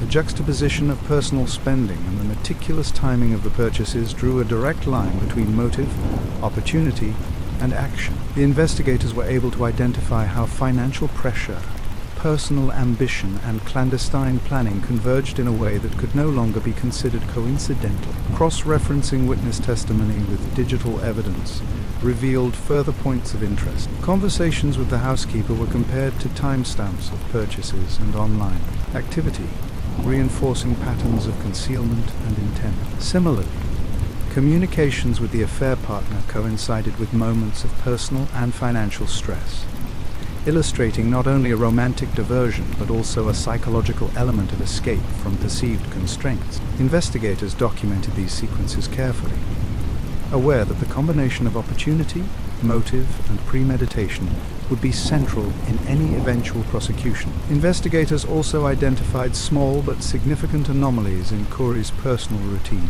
She frequently altered her schedule around Eric's presence, and several home deliveries were timed when Eric was out or asleep. These behavioral patterns, recorded through digital surveillance and corroborated by the housekeeper, suggested a level of planning consistent with deliberate intent. While each instance might have seemed minor in isolation, together they formed a consistent behavioral thread that tied back to the critical dates of February 14, 2022 and March 4, 2022. The culmination of these investigative efforts marked a significant turning point in the case. Law enforcement had successfully connected the dots between drug procurement, behavioral patterns, witness testimony, and digital records. Each piece of evidence reinforced the emerging narrative.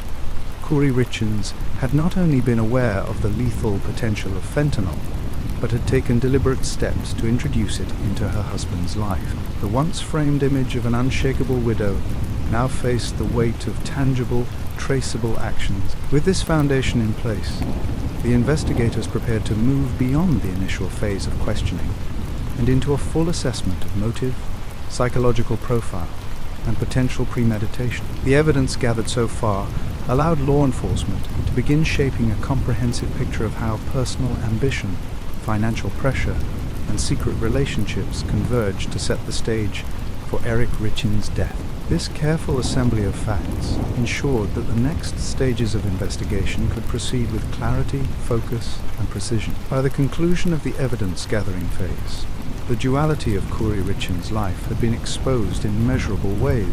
Publicly, she continued to appear as the grieving mother and author. Privately, investigators now held the pieces that revealed a different reality. One in which calculated decisions, deliberate concealment, and premeditated actions intersected with a facade of empathy and composure. The groundwork for prosecution, as well as for public understanding, had been firmly established, leaving Kouri's public image increasingly at odds with the emerging truth. As the investigation deepened, law enforcement turned to those closest to the household for direct insight into Kouri Richins' private life. Among the most critical sources was the housekeeper, a long-time employee who had observed daily routines and unusual behaviors that no digital record could fully capture. Her testimony began simply enough, recounting ordinary tasks, cleaning schedules, errands, and interactions with the family. But as questioning moved to the months leading up to Eric's death, her observations took on a far more consequential weight. She recalled several instances where Kouri had requested items that did not fit the household's ordinary needs. Substances, medications, and other deliveries that she instructed be left discreetly in certain areas of the home. These instructions were accompanied by a heightened level of secrecy, including repeated directives that Eric should not see the packages. While these actions might have appeared as minor eccentricities at first glance, the investigative team recognized a clear pattern. Kouri was consistently ensuring access to potentially lethal substances without her husband's knowledge. The housekeeper also testified about shifts in Kouri's emotional state. Once patient and composed, she had become increasingly terse and agitated in interactions over the weeks preceding February 14, 2022. Discussions about Eric's health, the timing of meals, and household errands were punctuated with tension, subtle demands, and an urgency that had not been present before. It was in these moments that the investigators began to perceive the duality that would come to define Kouri's private life, outwardly caring and involved with her family, yet internally orchestrating circumstances that suggested deliberate planning. Parallel to these observations, investigators gathered testimony from Kouri's romantic partner, whose involvement had previously been obscured in the evidence but was now fully coming to light. Through interviews and corroborating messages, it became clear that the affair was not a fleeting distraction but a sustained relationship that had overlapped with the months of financial strain and Eric's increasing vulnerability. The partner described clandestine meetings, ongoing communication, and the emotional dimension of a relationship that existed alongside Kouri's public role as a grieving mother. These revelations highlighted a psychological duality. While maintaining an image of mourning and composure, she was simultaneously pursuing personal desires and new connections outside the marriage. The affair testimony intersected with the housekeeper's accounts in ways that strengthened the overall understanding of Kouri's duplicity. Instances where deliveries and packages coincided with her absences from home aligned with the timeline of her private rendezvous, revealing a synchronization of secret behaviors that had been carefully concealed. Investigators noted the consistency across multiple sources: the housekeeper's observational evidence, financial records, and the romantic partner's first-hand accounts converged to paint a detailed and troubling portrait. This convergence of testimonies crystallized the duality of Kouri's life. Publicly, she was the grieving widow, appearing composed during interviews, promotional events, and interactions with her 3 sons. Privately, she was making deliberate choices, engaging in a secret affair, acquiring controlled substances, and maneuvering circumstances to maintain control over both her husband and her image. These revelations were critical in establishing not only the mechanics of premeditation, but also the psychological dimension. Kouri's outward persona was a performance, carefully tailored to mask actions that were increasingly perilous and self-serving.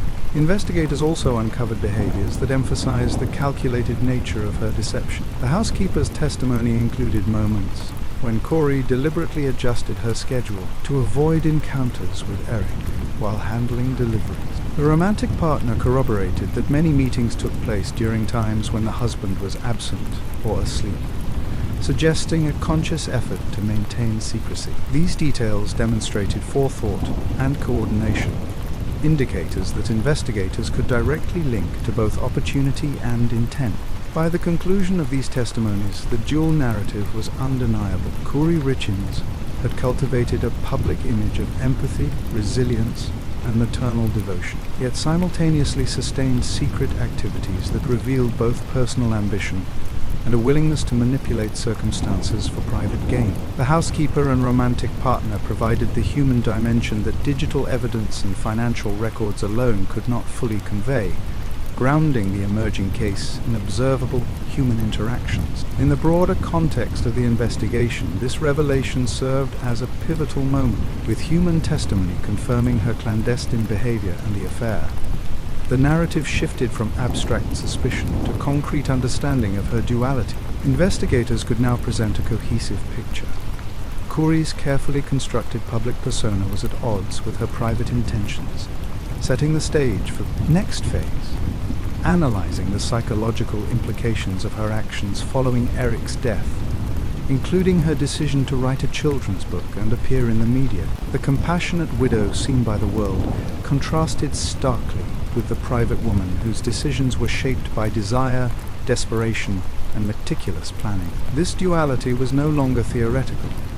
It was documented, corroborated, and undeniable. Every step forward in the investigation now reinforced the narrative that what appeared as natural grief was, at least in part, a carefully maintained illusion. As the investigation moved forward, financial records became a crucial lens through which Kouri Richins' motivations could be fully understood. While human testimony revealed her private duplicity, the paper trail showed the pressures that had silently accumulated over years of high-risk ventures. Investigators traced her real estate investments, uncovering repeated attempts at house flipping that over time had left the family deeply overextended. Properties intended for quick resale had stalled, carrying mortgages and liens that far exceeded initial projections. Bank statements, loan applications, and credit histories painted a picture of escalating debt.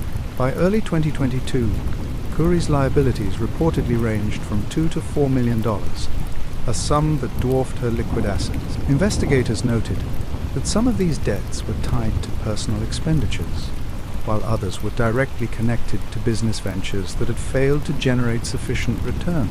Each document reinforced a narrative of increasing desperation, a sense of urgency that had already begun to permeate her private decisions. Life insurance policies became another focal point. Records confirmed that Kouri had taken out significant coverage on Eric without his knowledge. The policies, totaling approximately $2 million, were structured to provide her with immediate financial access in the event of his death. While such arrangements are legal in certain contexts, the secrecy surrounding their acquisition added a layer of suspicion. Investigators interpreted this not as a standard precaution, but as a calculated move to prepare for a scenario in which Eric was no longer present, a scenario that, tragically, would become reality. Moreover, these financial pressures aligned chronologically with the escalation of Kouri's clandestine behaviors.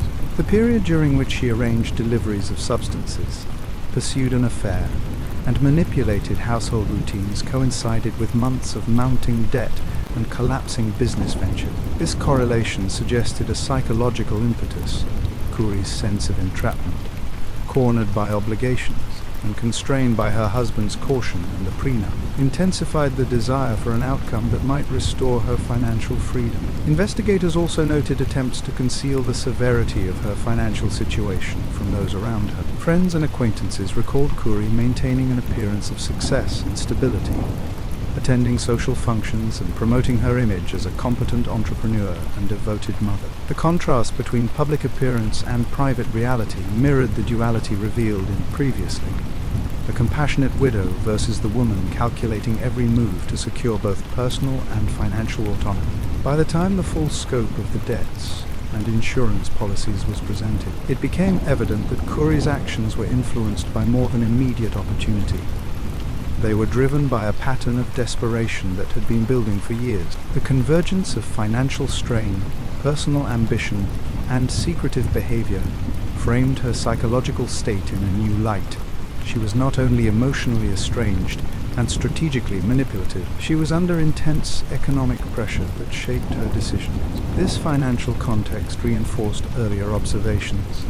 The affair, the acquisition of substances, and the meticulous concealment of actions were not isolated choices but components of a broader, high-stakes calculus. Each move was informed by the dual demands of maintaining an outward persona while secretly addressing a growing, urgent problem. A financial life that was rapidly spiraling beyond her control. With this confirmation of financial desperation, the narrative of Kouri Richins evolved further.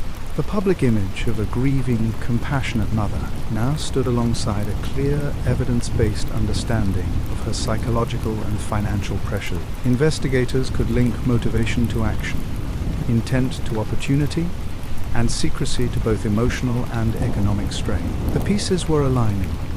The financial evidence was no longer background detail. It was central to explaining why Kouri's carefully constructed life began to fracture, leading ultimately to the fatal events of March 4, 2022. In the weeks following Eric Richins' death, Kouri stepped into a new role with remarkable composure, that of the grieving widow and compassionate storyteller. Publicly, she presented herself as a mother, desperate to help her 3 young sons navigate an unimaginable loss. Interviews, social media posts, and local television appearances portrayed a woman filled with quiet sorrow and determination to turn tragedy into guidance. The centerpiece of this transformation was her children's book, Are You With Me? The narrative promised comfort, offering language for children to process grief and understand absence. In readings and interviews, Kouri's voice trembled with empathy, her expressions gentle, her attention toward the audience meticulously calculated to evoke sympathy. To outsiders, it was the authentic act of a grieving mother, an extension of love into a public service. Yet investigators observed a pattern beneath the surface. The book was not written in a vacuum. It followed months of planning, executed after the fatal events of March 4th, 2022. Kouri's public appearances coincided with evidence that suggested she had already been preparing for life after Eric. Timing, messaging, and distribution all implied careful orchestration, a choreography designed to shape perception, control narrative, and maintain influence over public opinion. Friends and colleagues noted the contrast between her appearances and her private behavior, where cameras captured empathy and sorrow. Internal communications, texts, emails, and social media drafts revealed deliberation and an awareness of audience impact. Every word seemed tailored not only to console others, but to reinforce her public persona, deflect attention, and subtly manage suspicion. This duality underscored the complex psychological landscape Kouri inhabited. Financial desperation, emotional estrangement, and clandestine actions culminated in a public display that appeared spontaneous, but was in truth deliberate. Her outward grief and advocacy for coping with loss were inseparable from her private reality. A woman navigating the consequences of extreme personal choices, aware of scrutiny, and actively shaping the story that others would tell about her. The contrast was stark. On one side was Kouri Richins, the compassionate author and devoted mother, comforting children with words of solace. On the other side was the private reality of a calculated mind, leveraging tragedy to establish control, influence perception, and reinforce a narrative that hid the origins of the loss she publicly mourned. The tension between these two selves would become increasingly central as the investigation advanced, setting the stage for revelations that would challenge the trust of those who believed they knew her. Amid the growing investigation, one piece of evidence stood out with unnerving clarity: a handwritten letter Kouri Richins had composed from jail. The document was brief, yet it contained layers of meaning that investigators interpreted as both a confession and an attempt to manipulate the narrative surrounding her husband's death. The letter, addressed vaguely to those who may judge, was carefully constructed. Kouri spoke of her experiences, her grief, and the public persona she had cultivated, but the subtext suggested strategic calculation. Every word appeared chosen not simply to comfort, but to shape perception, to guide readers toward a specific interpretation that favored her innocence. It was, in effect, a blueprint for how she wanted her story to be understood. Prosecutors highlighted this correspondence as evidence of her consciousness of guilt, The phrasing implied that she was aware of the suspicions swirling around her and was actively attempting to control the narrative. References to events and feelings were framed to elicit sympathy and create doubt about her culpability, while omitting critical details that could implicate her. The psychological implications were profound. The letter revealed Kouri's ability to compartmentalize. Publicly, a grieving widow; privately, a mind calculating influence, perception, and outcome. Even behind bars, her focus remained on control, an insistence that the story told about her, rather than the evidence, would dominate. Investigators noted that this behavior mirrored patterns observed before Eric's death: meticulous planning, strategic communication, and a duality of presentation. The jail letter was more than correspondence. It was confirmation that her public mourning and storytelling had always been intertwined with a private strategy. She was not merely reacting to events. She was attempting to direct them, even in incarceration. The contrast could not have been more stark.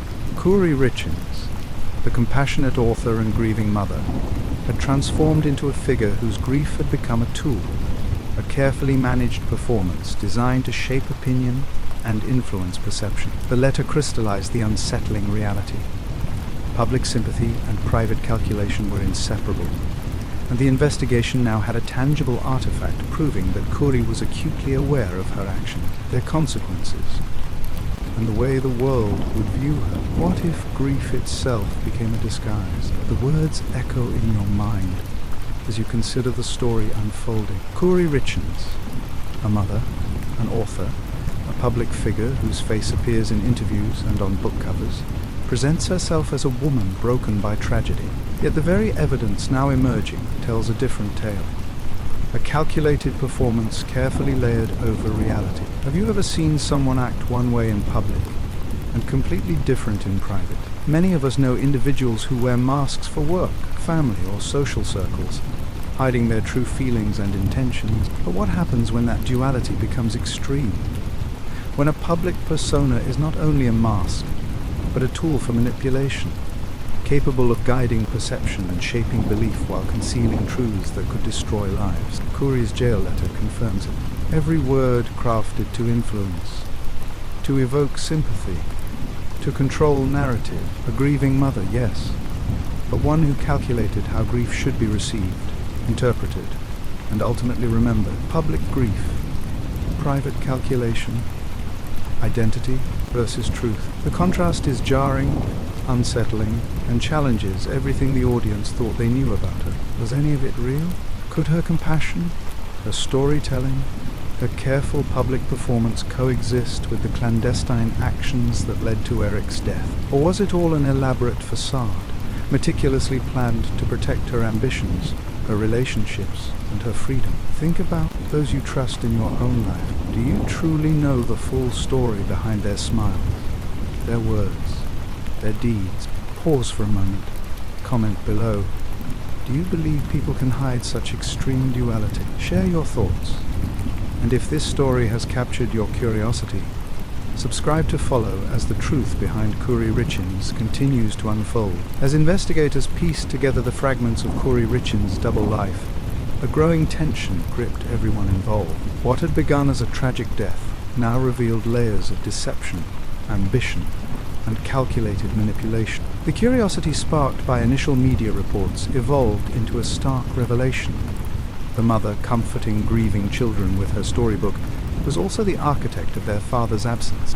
Witness testimonies, digital records, and financial documents painted a portrait of a woman who had meticulously managed both her public image and private intentions. Every carefully crafted interview, every heartfelt statement, and every page of her book carried a dual meaning, partly genuine grief, partly deliberate performance. Audiences, investigators, and even friends began to question how much of what they believed was real. The dissonance between the image and the truth provoked a deep disturbance. Kouri's psychological strategy was not only clever, but chillingly precise. As layers of evidence came to light, the audience could feel the tension tighten. The line between compassion and calculation blurred. Emotional engagement shifted from sympathy to unease, leaving a haunting question. Could anyone truly discern reality from performance when such skillful deception was at play? By the time law enforcement officially moved to arrest Kouri Richins, the world had already begun to recognize that the story of a grieving widow was incomplete. Investigators had gathered sufficient evidence to present a compelling case. Fentanyl purchases traced through intermediaries, witness testimonies confirming both the Valentine's Day attempt and her affair, financial records revealing severe debts, and life insurance policies taken out without Eric's knowledge. Each piece corroborated the emerging narrative, a facade carefully maintained for months, now crumbling under scrutiny. On the morning of her arrest, officers arrived at the Richins family home. The local media, tipped off by law enforcement sources, swarmed the quiet suburban street. Kouri, aware of the impending confrontation, emerged calmly from the house. Cameras captured her composed demeanor, the same face she had shown in interviews while promoting Are You With Me, now under the gaze of an unrelenting public. The contrast was stark. The gentle mother and best-selling author juxtaposed against formal charges of aggravated murder, attempted murder, fraud, and forgery. News outlets quickly broadcast the arrest nationwide. Social media erupted as viewers struggled to reconcile the image of a loving mother with the reality of her actions. Comment sections and forums debated the motives, the deception, and the apparent planning behind the crime. For many, the revelation was not only shocking but deeply unsettling. The illusion of grief had been expertly maintained, only to collapse in dramatic fashion. This moment marked the official pivot of the narrative. Kouri's private calculations and public performances had failed to shield her from accountability. The arrest signaled the end of the public performance and the beginning of legal reckoning. Families, colleagues, and neighbors confronted the reality that the woman they had trusted, admired, or sympathized with had orchestrated events that led to the death of her husband. For the audience, this shift heightened anticipation. The forthcoming trial would not only determine her fate but expose, in vivid detail, the full extent of her duplicity. The trial opened under the bright lights of the courtroom, a setting starkly different from the intimate spaces of the Richins' home. Jurors, reporters, and spectators filled the seats, the atmosphere heavy with anticipation. Kouri Richins sat at the defendant's table, composed yet visibly alert, her posture carefully measured. Across the room, the prosecution team prepared to present their case, a meticulously constructed narrative of calculated premeditation and betrayal, aimed at proving that the woman who wrote a book on grief was the orchestrator of the ultimate loss. The prosecution began with the financial motive. They described Kouri's extensive debts, documented through months of bank statements, loan applications, and property records. Witnesses testified to the mounting pressure she faced from failed real estate ventures, house flips gone wrong, and a lifestyle sustained beyond available means. Life insurance policies, unknown to Eric, became critical evidence, demonstrating the potential financial windfall she would receive upon his death. The prosecution emphasized that divorce would not have provided access to similar resources due to the prenup, reinforcing the argument that financial desperation aligned with opportunity and premeditation. Testimonies established a timeline of increasingly risky behavior. Investigators described the Valentine's Day poisoning attempt, corroborated by medical reports and Eric's near-fatal reaction. Evidence included digital communications with intermediaries to acquire fentanyl, showing planning and awareness of the potential consequence. The prosecution portrayed a progression, a minor attempt escalating to a fatal act, highlighting the chilling intentionality behind each step. The narrative positioned Kouri as an architect, carefully constructing circumstances that would eliminate her husband while maintaining her public image. Further testimony explored the interpersonal dynamic within the Richins household. Friends and family recounted Kouri's growing emotional detachment from Eric, her late-night absences, and moments of tension that escalated into arguments, providing context for the psychological pressure points leading to the crime. The prosecution noted that these conflicts, combined with her secretive affair, illustrated the dual life she maintained. Outwardly the grieving spouse, privately a woman navigating desire, desperation, and opportunity. These elements were presented not as excuses, but as indicators of deliberate calculation, reflecting motive, intent, and consciousness of guilt. The prosecution also emphasized the irony and public dimension of the crime. Kouri's children, central to her public persona, became collateral in the carefully managed narrative of grief. The book, Are You With Me?, was positioned as a tool she used to solidify public sympathy, masking her culpability. The argument was compelling. A woman who taught about grief was simultaneously engineering it, creating a jarring contrast between perception and reality. Through careful presentation, the prosecution walked jurors through every facet of the evidence. The goal was clear: to establish that Kouri's actions were neither impulsive nor reactive, but deliberate and methodical. The narrative intertwined financial desperation, interpersonal strain, and psychological insight, building a portrait of a calculated crime that was as public as it was private. By the conclusion of this opening argument, the jury faced a carefully layered case. Evidence, testimony, and timeline all converged to paint Kouri Richins as both the grieving widow the world saw and the orchestrator of her husband's death. The courtroom felt the weight of this contrast. Every pause, every document introduced, every witness statement reinforced the paradox at the heart of the trial. The prosecution concluded with a reminder of the stakes, not just for the legal system, but for justice, truth, and the memory of Kouri Richins. The tone was deliberate, the pacing measured.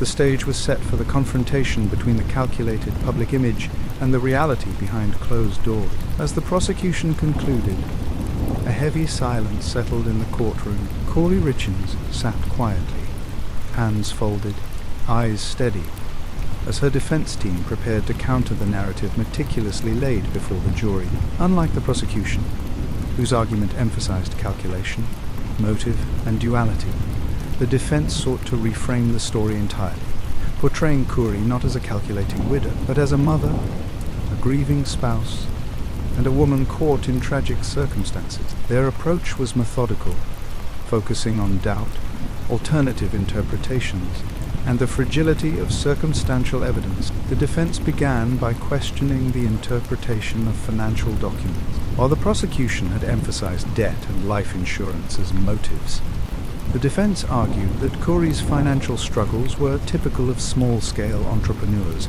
managing risky real estate ventures. House flipping, they explained, carried inherent uncertainties. Losses and setbacks were not indicators of criminal intent, but part of the occupational landscape. They presented records of transactions showing transparency and standard business practices, arguing that her financial situation alone could not establish intent to commit murder. The defense further challenged the prosecution's narrative of the Valentine's Day poisoning attempt. While acknowledging Eric's adverse reaction, they posited alternative explanations. Eric's medical records indicated prior sensitivities and a history of reaction to certain medications and supplements, suggesting that accidental ingestion could not be ruled out. The defense questioned the reliability of testimonies linking Kouri to the fentanyl procurement, emphasizing that communication with intermediaries was ambiguous and circumstantial. Their goal was clear: to introduce reasonable doubt regarding whether Kouri had knowingly administered a lethal substance. Beyond technicalities, the defense sought to humanize Kouri. Witnesses were called to describe her as a devoted mother, deeply committed to her children's welfare, even in the midst of financial and personal stress. Teachers, neighbors, and friends highlighted moments of genuine vulnerability: late nights helping with schoolwork, visits to pediatric appointments, and public advocacy for grief awareness. These testimonies underscored the defense's argument that Kouri's public persona was authentic, rooted in care for her family rather than manipulation. The defense also confronted the allegations of an affair and secretive life. While they did not deny the relationship existed, they contextualized it within marital discord rather than a premeditated scheme. Testimony from the romantic partner painted Kouri as conflicted and emotionally strained, not scheming, describing conversations about uncertainty and fear of losing custody of her children. The narrative framed her decisions as human, imperfect, and reactive to personal pressure, not calculated murder. Insurance policies were likewise reframed as routine, legally standard instruments, not instruments of deception or greed. A significant portion of the defense presentation focused on the psychological burden of grief. They argued that Kouri's actions following Eric's death, writing the children's book and engaging with media, were genuine coping mechanisms, rather than evidence of manipulation. These public appearances demonstrated resilience and a desire to help others navigate loss. They emphasized the emotional complexity of grief, highlighting that it can manifest in behaviors that, on the surface, may seem contradictory or strategic, but are entirely consistent with a human response to trauma. Throughout their argument, the defense maintained a calm, steady tone. In contrast to the prosecution's sense of urgency and momentum, they repeatedly reminded the jury that the burden of proof rested with the state. Every assertion required certainty. Every doubt had to favor the defendant. They underscored the limitations of circumstantial evidence, noting that texts, financial transactions, and witness statements could be interpreted in multiple ways. The defense painted a world where Kouri Richins was not the villain, but a woman ensnared by circumstance, whose life unfolded tragically yet without criminal intent. As the segment concluded, the defense returned to a direct appeal to the jury's reason and compassion. They asked jurors to consider the emotional weight Kouri carried. A woman managing failing businesses, personal stress, complex family dynamics, and sudden tragedy. They cautioned against interpreting human complexity as criminality, and implored the jury to carefully weigh evidence versus speculation. Their closing note emphasized doubt, the limits of certainty, and the need to distinguish perception from proof. The courtroom responded with a mixture of tension and contemplation. Observers and jurors alike were reminded that the trial was not a storybook narrative of good versus evil. The case hinged on interpretation, credibility, and the fine line between misfortune and malice. By the end of the defense claims, the stage was fully set for the clash of narratives that would dominate the remaining trial. The widow portrayed as murderer versus the woman portrayed as bereaved, each side anchored by compelling evidence, witness accounts, and psychological insight. The courtroom hushed as the first witness was called, the romantic partner whose relationship with Kouri Richins had previously remained private. He was precise, careful with his words, yet the testimony revealed both intimacy and tension that had defined their clandestine connection. The prosecution aimed to highlight premeditation and duplicity. Every moment, every message exchanged with Kouri, they argued, served as a thread in a larger plan. He described their conversations in detail: late-night texts, whispered phone calls, discussions of uncertainty, financial concerns, and the emotional strain she carried. Most crucially, he recalled instances in which Kouri expressed frustration with marital constraints and hinted at her desire for freedom. Each recollection was presented without embellishment, yet the jury could sense the undercurrent. This was a woman whose personal life diverged sharply from the public image of devotion and grief. The partner's testimony was careful to avoid judgment, emphasizing observation rather than accusation, but the implications were unmistakable. Following him, several witnesses took the stand, each providing pieces of the intricate puzzle. Friends, neighbors, and colleagues described Kouri's demeanor in the months leading up to Eric Richins' death. Some recounted arguments overheard in passing, moments of tension in seemingly routine interactions, and a growing distance between the couple. Others noted her deep involvement in her real estate ventures, describing her as ambitious yet visibly stressed. While not all testimonies directly implicated Kouri in criminal activity, the accumulation of detail painted a portrait of a life under pressure, emotional strain mounting with each passing month. Testimonies from Eric's close friends were particularly striking. One described Eric confiding in him, expressing genuine concern that his wife may have been trying to harm him. He seemed unsettled, not paranoid, just certain something was wrong, the friend recalled. This statement became a pivotal moment in the trial, bridging prior circumstantial evidence with the reality of suspicion from the victim himself. The jury was asked to consider the gravity of a husband fearing his own wife, a profound inversion of trust that gave weight to the prosecution's argument of calculated action. Another key witness was a housekeeper, whose role extended beyond daily chores. She provided testimony regarding interactions with Kouri that hinted at premeditation, including specific conversations about medications and substances. These recollections, paired with phone records and prior behavioral evidence, offered the prosecution a narrative of intentionality. Every detail, timing of purchases, coded language in messages, and her behavior before and after Eric's death was weighed carefully to build a cohesive picture that Kouri's dual life had consequences far beyond secrecy. The affair partner's testimony returned later in the trial to address post-death behavior. He spoke of Kouri's immediate focus on her children, the book, and media appearances. While the defense had framed these actions as coping mechanisms, the prosecution suggested they were deliberate, strategic attempts to control perception. The contrast between public persona and private actions became a recurring theme, reinforcing the notion that Kouri had navigated both spheres with intent, even in grief. As these testimonies accumulated, the courtroom tension deepened. Jurors were tasked with reconciling seemingly contradictory portrayals: a grieving mother striving for her children versus a calculated individual navigating opportunity and desire.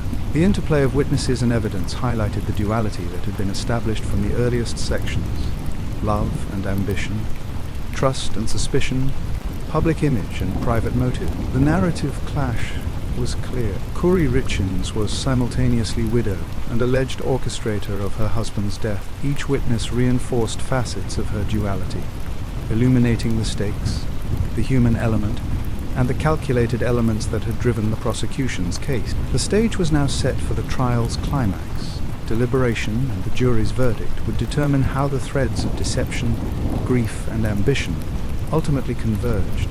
The courtroom felt taut with anticipation as arguments shifted from facts to character. Kouri Richins sat poised, composed in appearance, yet the weight of testimonies, evidence, and the growing narrative of duality pressed against her calm exterior. On one side, the defense painted her as a devoted widow, a mother coping with a sudden tragic loss. On the other hand, the prosecution depicted her as a woman who had orchestrated her husband's death, a calculated architect of deception cloaked in grief. Every detail of the previous months became evidence in this clash. The Valentine's Day poisoning attempt, once dismissed as isolated, was now framed as a chilling prelude to the fatal night. Her financial overreach, previously a private struggle, was positioned as a catalyst for desperate and deliberate choices. The affair, the life insurance policies, the late-night communications, all elements converged to define her public persona as suspect, her private actions as motive. The defense countered with emotional testimony, emphasizing Kouri's public displays of loss, her dedication to her children, and her sudden grief over Eric's passing. They highlighted inconsistencies in witness recollections, portraying suspicion as conjecture rather than fact. They argued that stress, panic, and the aftermath of a personal tragedy could explain decisions and behaviors that, when isolated, appeared questionable. Yet, the prosecution systematically dismantled these claims. They highlighted the calculated duality: a woman who smiled for the cameras, penned a children's book about loss, and navigated interviews with practiced composure, while evidence suggested a life privately guided by desperation, ambition, and manipulation. The contrast was stark. The grieving widow projected for public sympathy versus the private orchestrator suggested by the cumulative evidence. Jurors were now forced to weigh perception against reality, emotion against documented action. The courtroom itself became a stage for the central tension of the case. Could a woman who appeared loving, tender, and devastated truly have been the architect of her husband's demise? The duality was no longer abstract. It was tangible, threaded through every testimony, every document, and every observed interaction. By the end of the narrative clash, the foundation was laid for the ultimate decision. The jury would not only consider actions and evidence, they would confront the dissonance between the image of Kouri Richins as a mother and the possibility of Kouri Richins as a murderer. The trial teetered on this precipice, moving inexorably toward deliberation and verdict. The courtroom emptied slowly, leaving a tense silence that hung over the proceedings like a heavy curtain. Jurors retired to deliberate, carrying the weight of the evidence, testimonies, and narratives carefully laid out over weeks of trial. Outside, cameras recorded a public gripped by speculation, while inside, 12 individuals faced the responsibility of untangling the life and choices of Kouri Richins from the tragedy of Eric's death. In the deliberation room, the conversation began cautiously. Each juror recounted what stood out most: the Valentine's Day poisoning attempt, the digital records showing clandestine communications, the affair, and the financial pressures that had quietly built for months. They revisited the housekeeper's testimony and the letter suggesting conscious manipulation. Every piece reinforced the duality between Kouri's public grief and the private reality meticulously revealed by the prosecution. The jury grappled with the psychological complexity. Could someone who appeared loving, a mother, a public figure providing comfort through her book, also be capable of orchestrating the death of her spouse? Opinions differed, emotions fluctuating between disbelief, anger, and careful rationalization. Each fact became a pivot point: the life insurance policy she took out, the timing of the fatal March 4 Moscow mule, and her immediate engagement with media attention afterward. The cumulative weight of these actions pressed into every conversation. Time stretched as they debated intent versus accident. Jurors examined motives, considering Kouri's mounting debts, her desperate financial position, and the strategic nature of her actions. Every testimony reinforced a narrative they could not ignore: a woman acting with forethought, whose private life contradicted the public persona she had carefully cultivated. Even the defense's portrayal of grief and shock was dissected against her public appearances, the children's book, and her deliberate control over the story told to the world. As hours passed, patterns emerged. The jury moved from uncertainty to clarity, recognizing the stark contrast between appearance and evidence. The tension that had gripped the courtroom months earlier now manifested internally. Jurors understood that their verdict would not only address a single tragic death, but also confront the unsettling manipulation and deception underlying the entire case. When the deliberation ended, the jurors returned to the courtroom. Their expressions were solemn, reflective, yet resolute. Outside, the public waited, unaware of the psychological navigation that had occurred behind closed doors. The stage was set for the verdict, the moment when the culmination of months of investigation, testimonies, and courtroom confrontation would finally translate into justice, or, at least, an official acknowledgement of the truth hidden beneath Kouri Richins' carefully crafted facade. The tension in the room was palpable, though not in any dramatic display. It was a quiet, heavy weight that reflected the gravity of their responsibility and the human consequences of deception, loss, and betrayal. The courtroom grew still as the jurors filed back in, their footsteps echoing softly across the polished floor. Kouri Richins sat upright, composed on the defense bench, her face carefully neutral, yet tension lingered in the slight tightening of her jaw and the faint grip of her hands on the table edge. Families of both Eric Richins and the public observers waited in hushed anticipation, every eye focused on the judge as he prepared to call the verdict. "Has the jury reached a verdict?" the judge asked.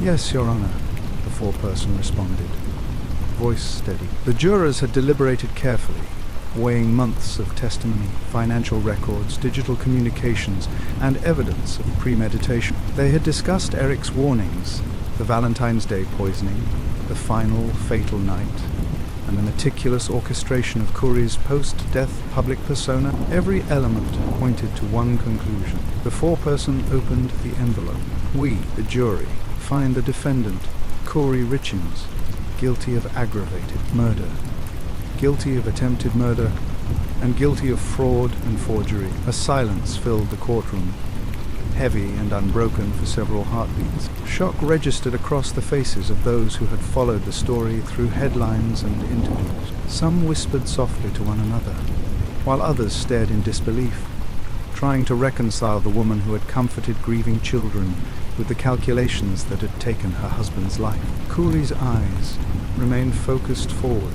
The courtroom staff moved with quiet efficiency, noting her reactions, though she gave no outward display of emotion. Inside, however, the weight of the verdict seemed inescapable. Months of strategy, public sympathy, and crafted narratives had not withstood the evidence laid bare in the trial. Outside, reporters prepared cameras and microphones, sensing the gravity of the moment. Social media buzzed with speculation and reaction as audiences across the country absorbed the verdict.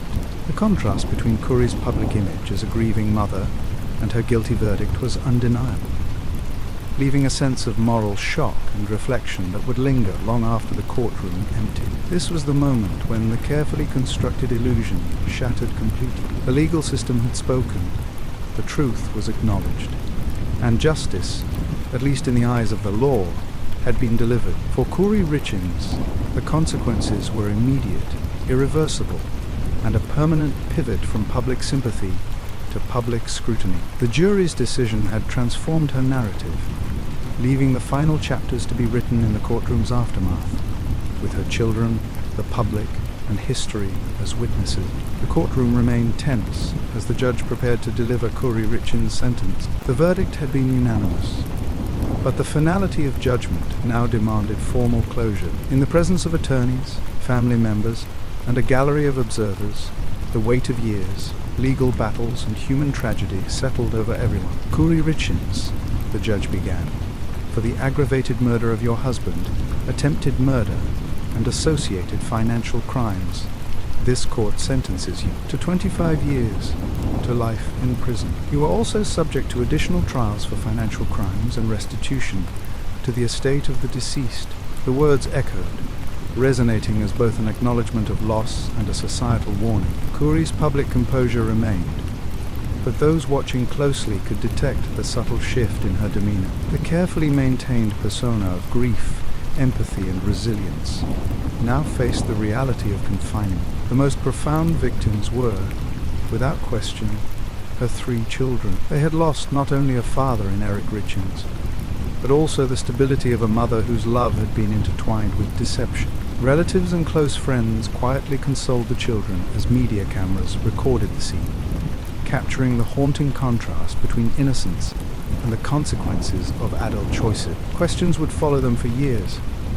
How could someone so close have caused this pain? What truths could they trust? Public reaction ranged from shock to moral contemplation. News outlets and social media amplified the story, analyzing every aspect of Kouri's life, her financial pressures, secretive affairs, and the juxtaposition of the children's book with her actions.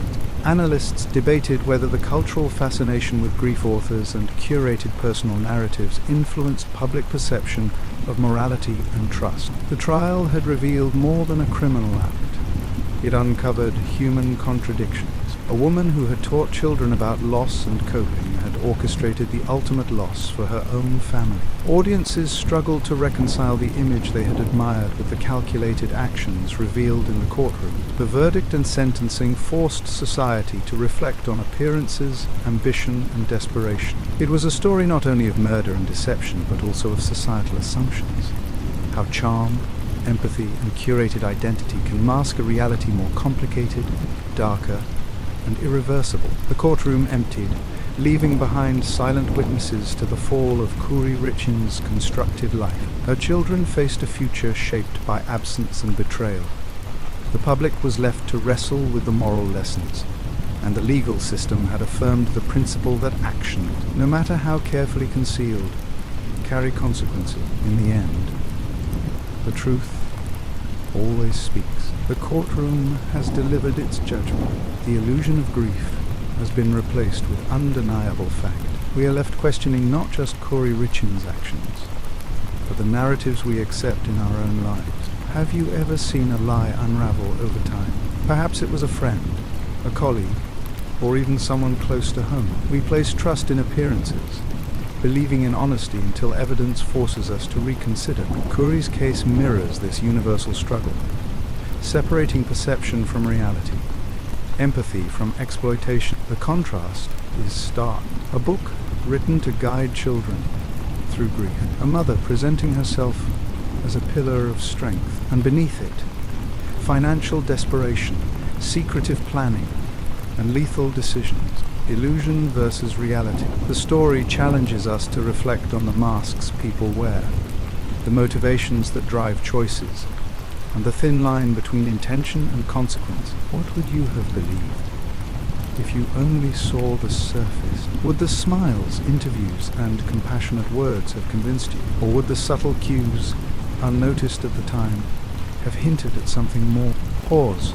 and consider the complexities of human behavior, the weight of moral choices, and the invisible threads that connect actions to outcome. If this story stayed with you tonight, share it with someone who needs to hear it. Subscribe for more stories that explore the tension between perception and truth, and hit like to support content that leaves you questioning, reflecting, and learning. This is not entertainment. It is education through narrative, a lens into the consequences of human behavior. The courtroom doors closed, but the story lingered. Kouri Richins had authored a book to soothe children, offering guidance on coping with the loss of a loved one. That very same narrative became a haunting mirror, reflecting the truths she had obscured.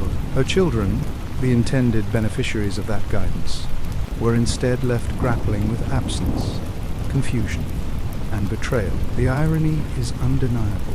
A public persona built on empathy concealed calculated harm. The lessons she sought to teach in print about love, loss, and resilience were overshadowed by her own actions. Society watched, and the full circle of deception was revealed. The healer had become the cause of grief. And yet, there is a broader lesson. Human behavior is complex. Ambition can twist morality, and desperation can push individuals toward choices that seem unthinkable. The narrative challenges us to examine trust, to question appearances, and to recognize that the consequences of our decisions often extend beyond the immediate circle. Some stories are written to heal, and some are written to hide the truth. In the case of Kouri Richins, the book she authored, the public empathy she commanded, and the life she curated all serve as a cautionary tale. The ultimate outcome, justice for Eric, a sentence for Kouri, and the enduring questions for her children and society, stands as a reminder that truth, no matter how long concealed, eventually asserts itself. It is here, in reflection, that the story finds its moral weight. Empathy without verification can mislead. Appearances can be deceiving, and the cost of choices can reverberate across lives in ways that are irreversible. The audience, having followed the narrative from grief to crime, from illusion to revelation, is left with the quiet, unsettling realization that life's lessons are rarely simple, but always consequential.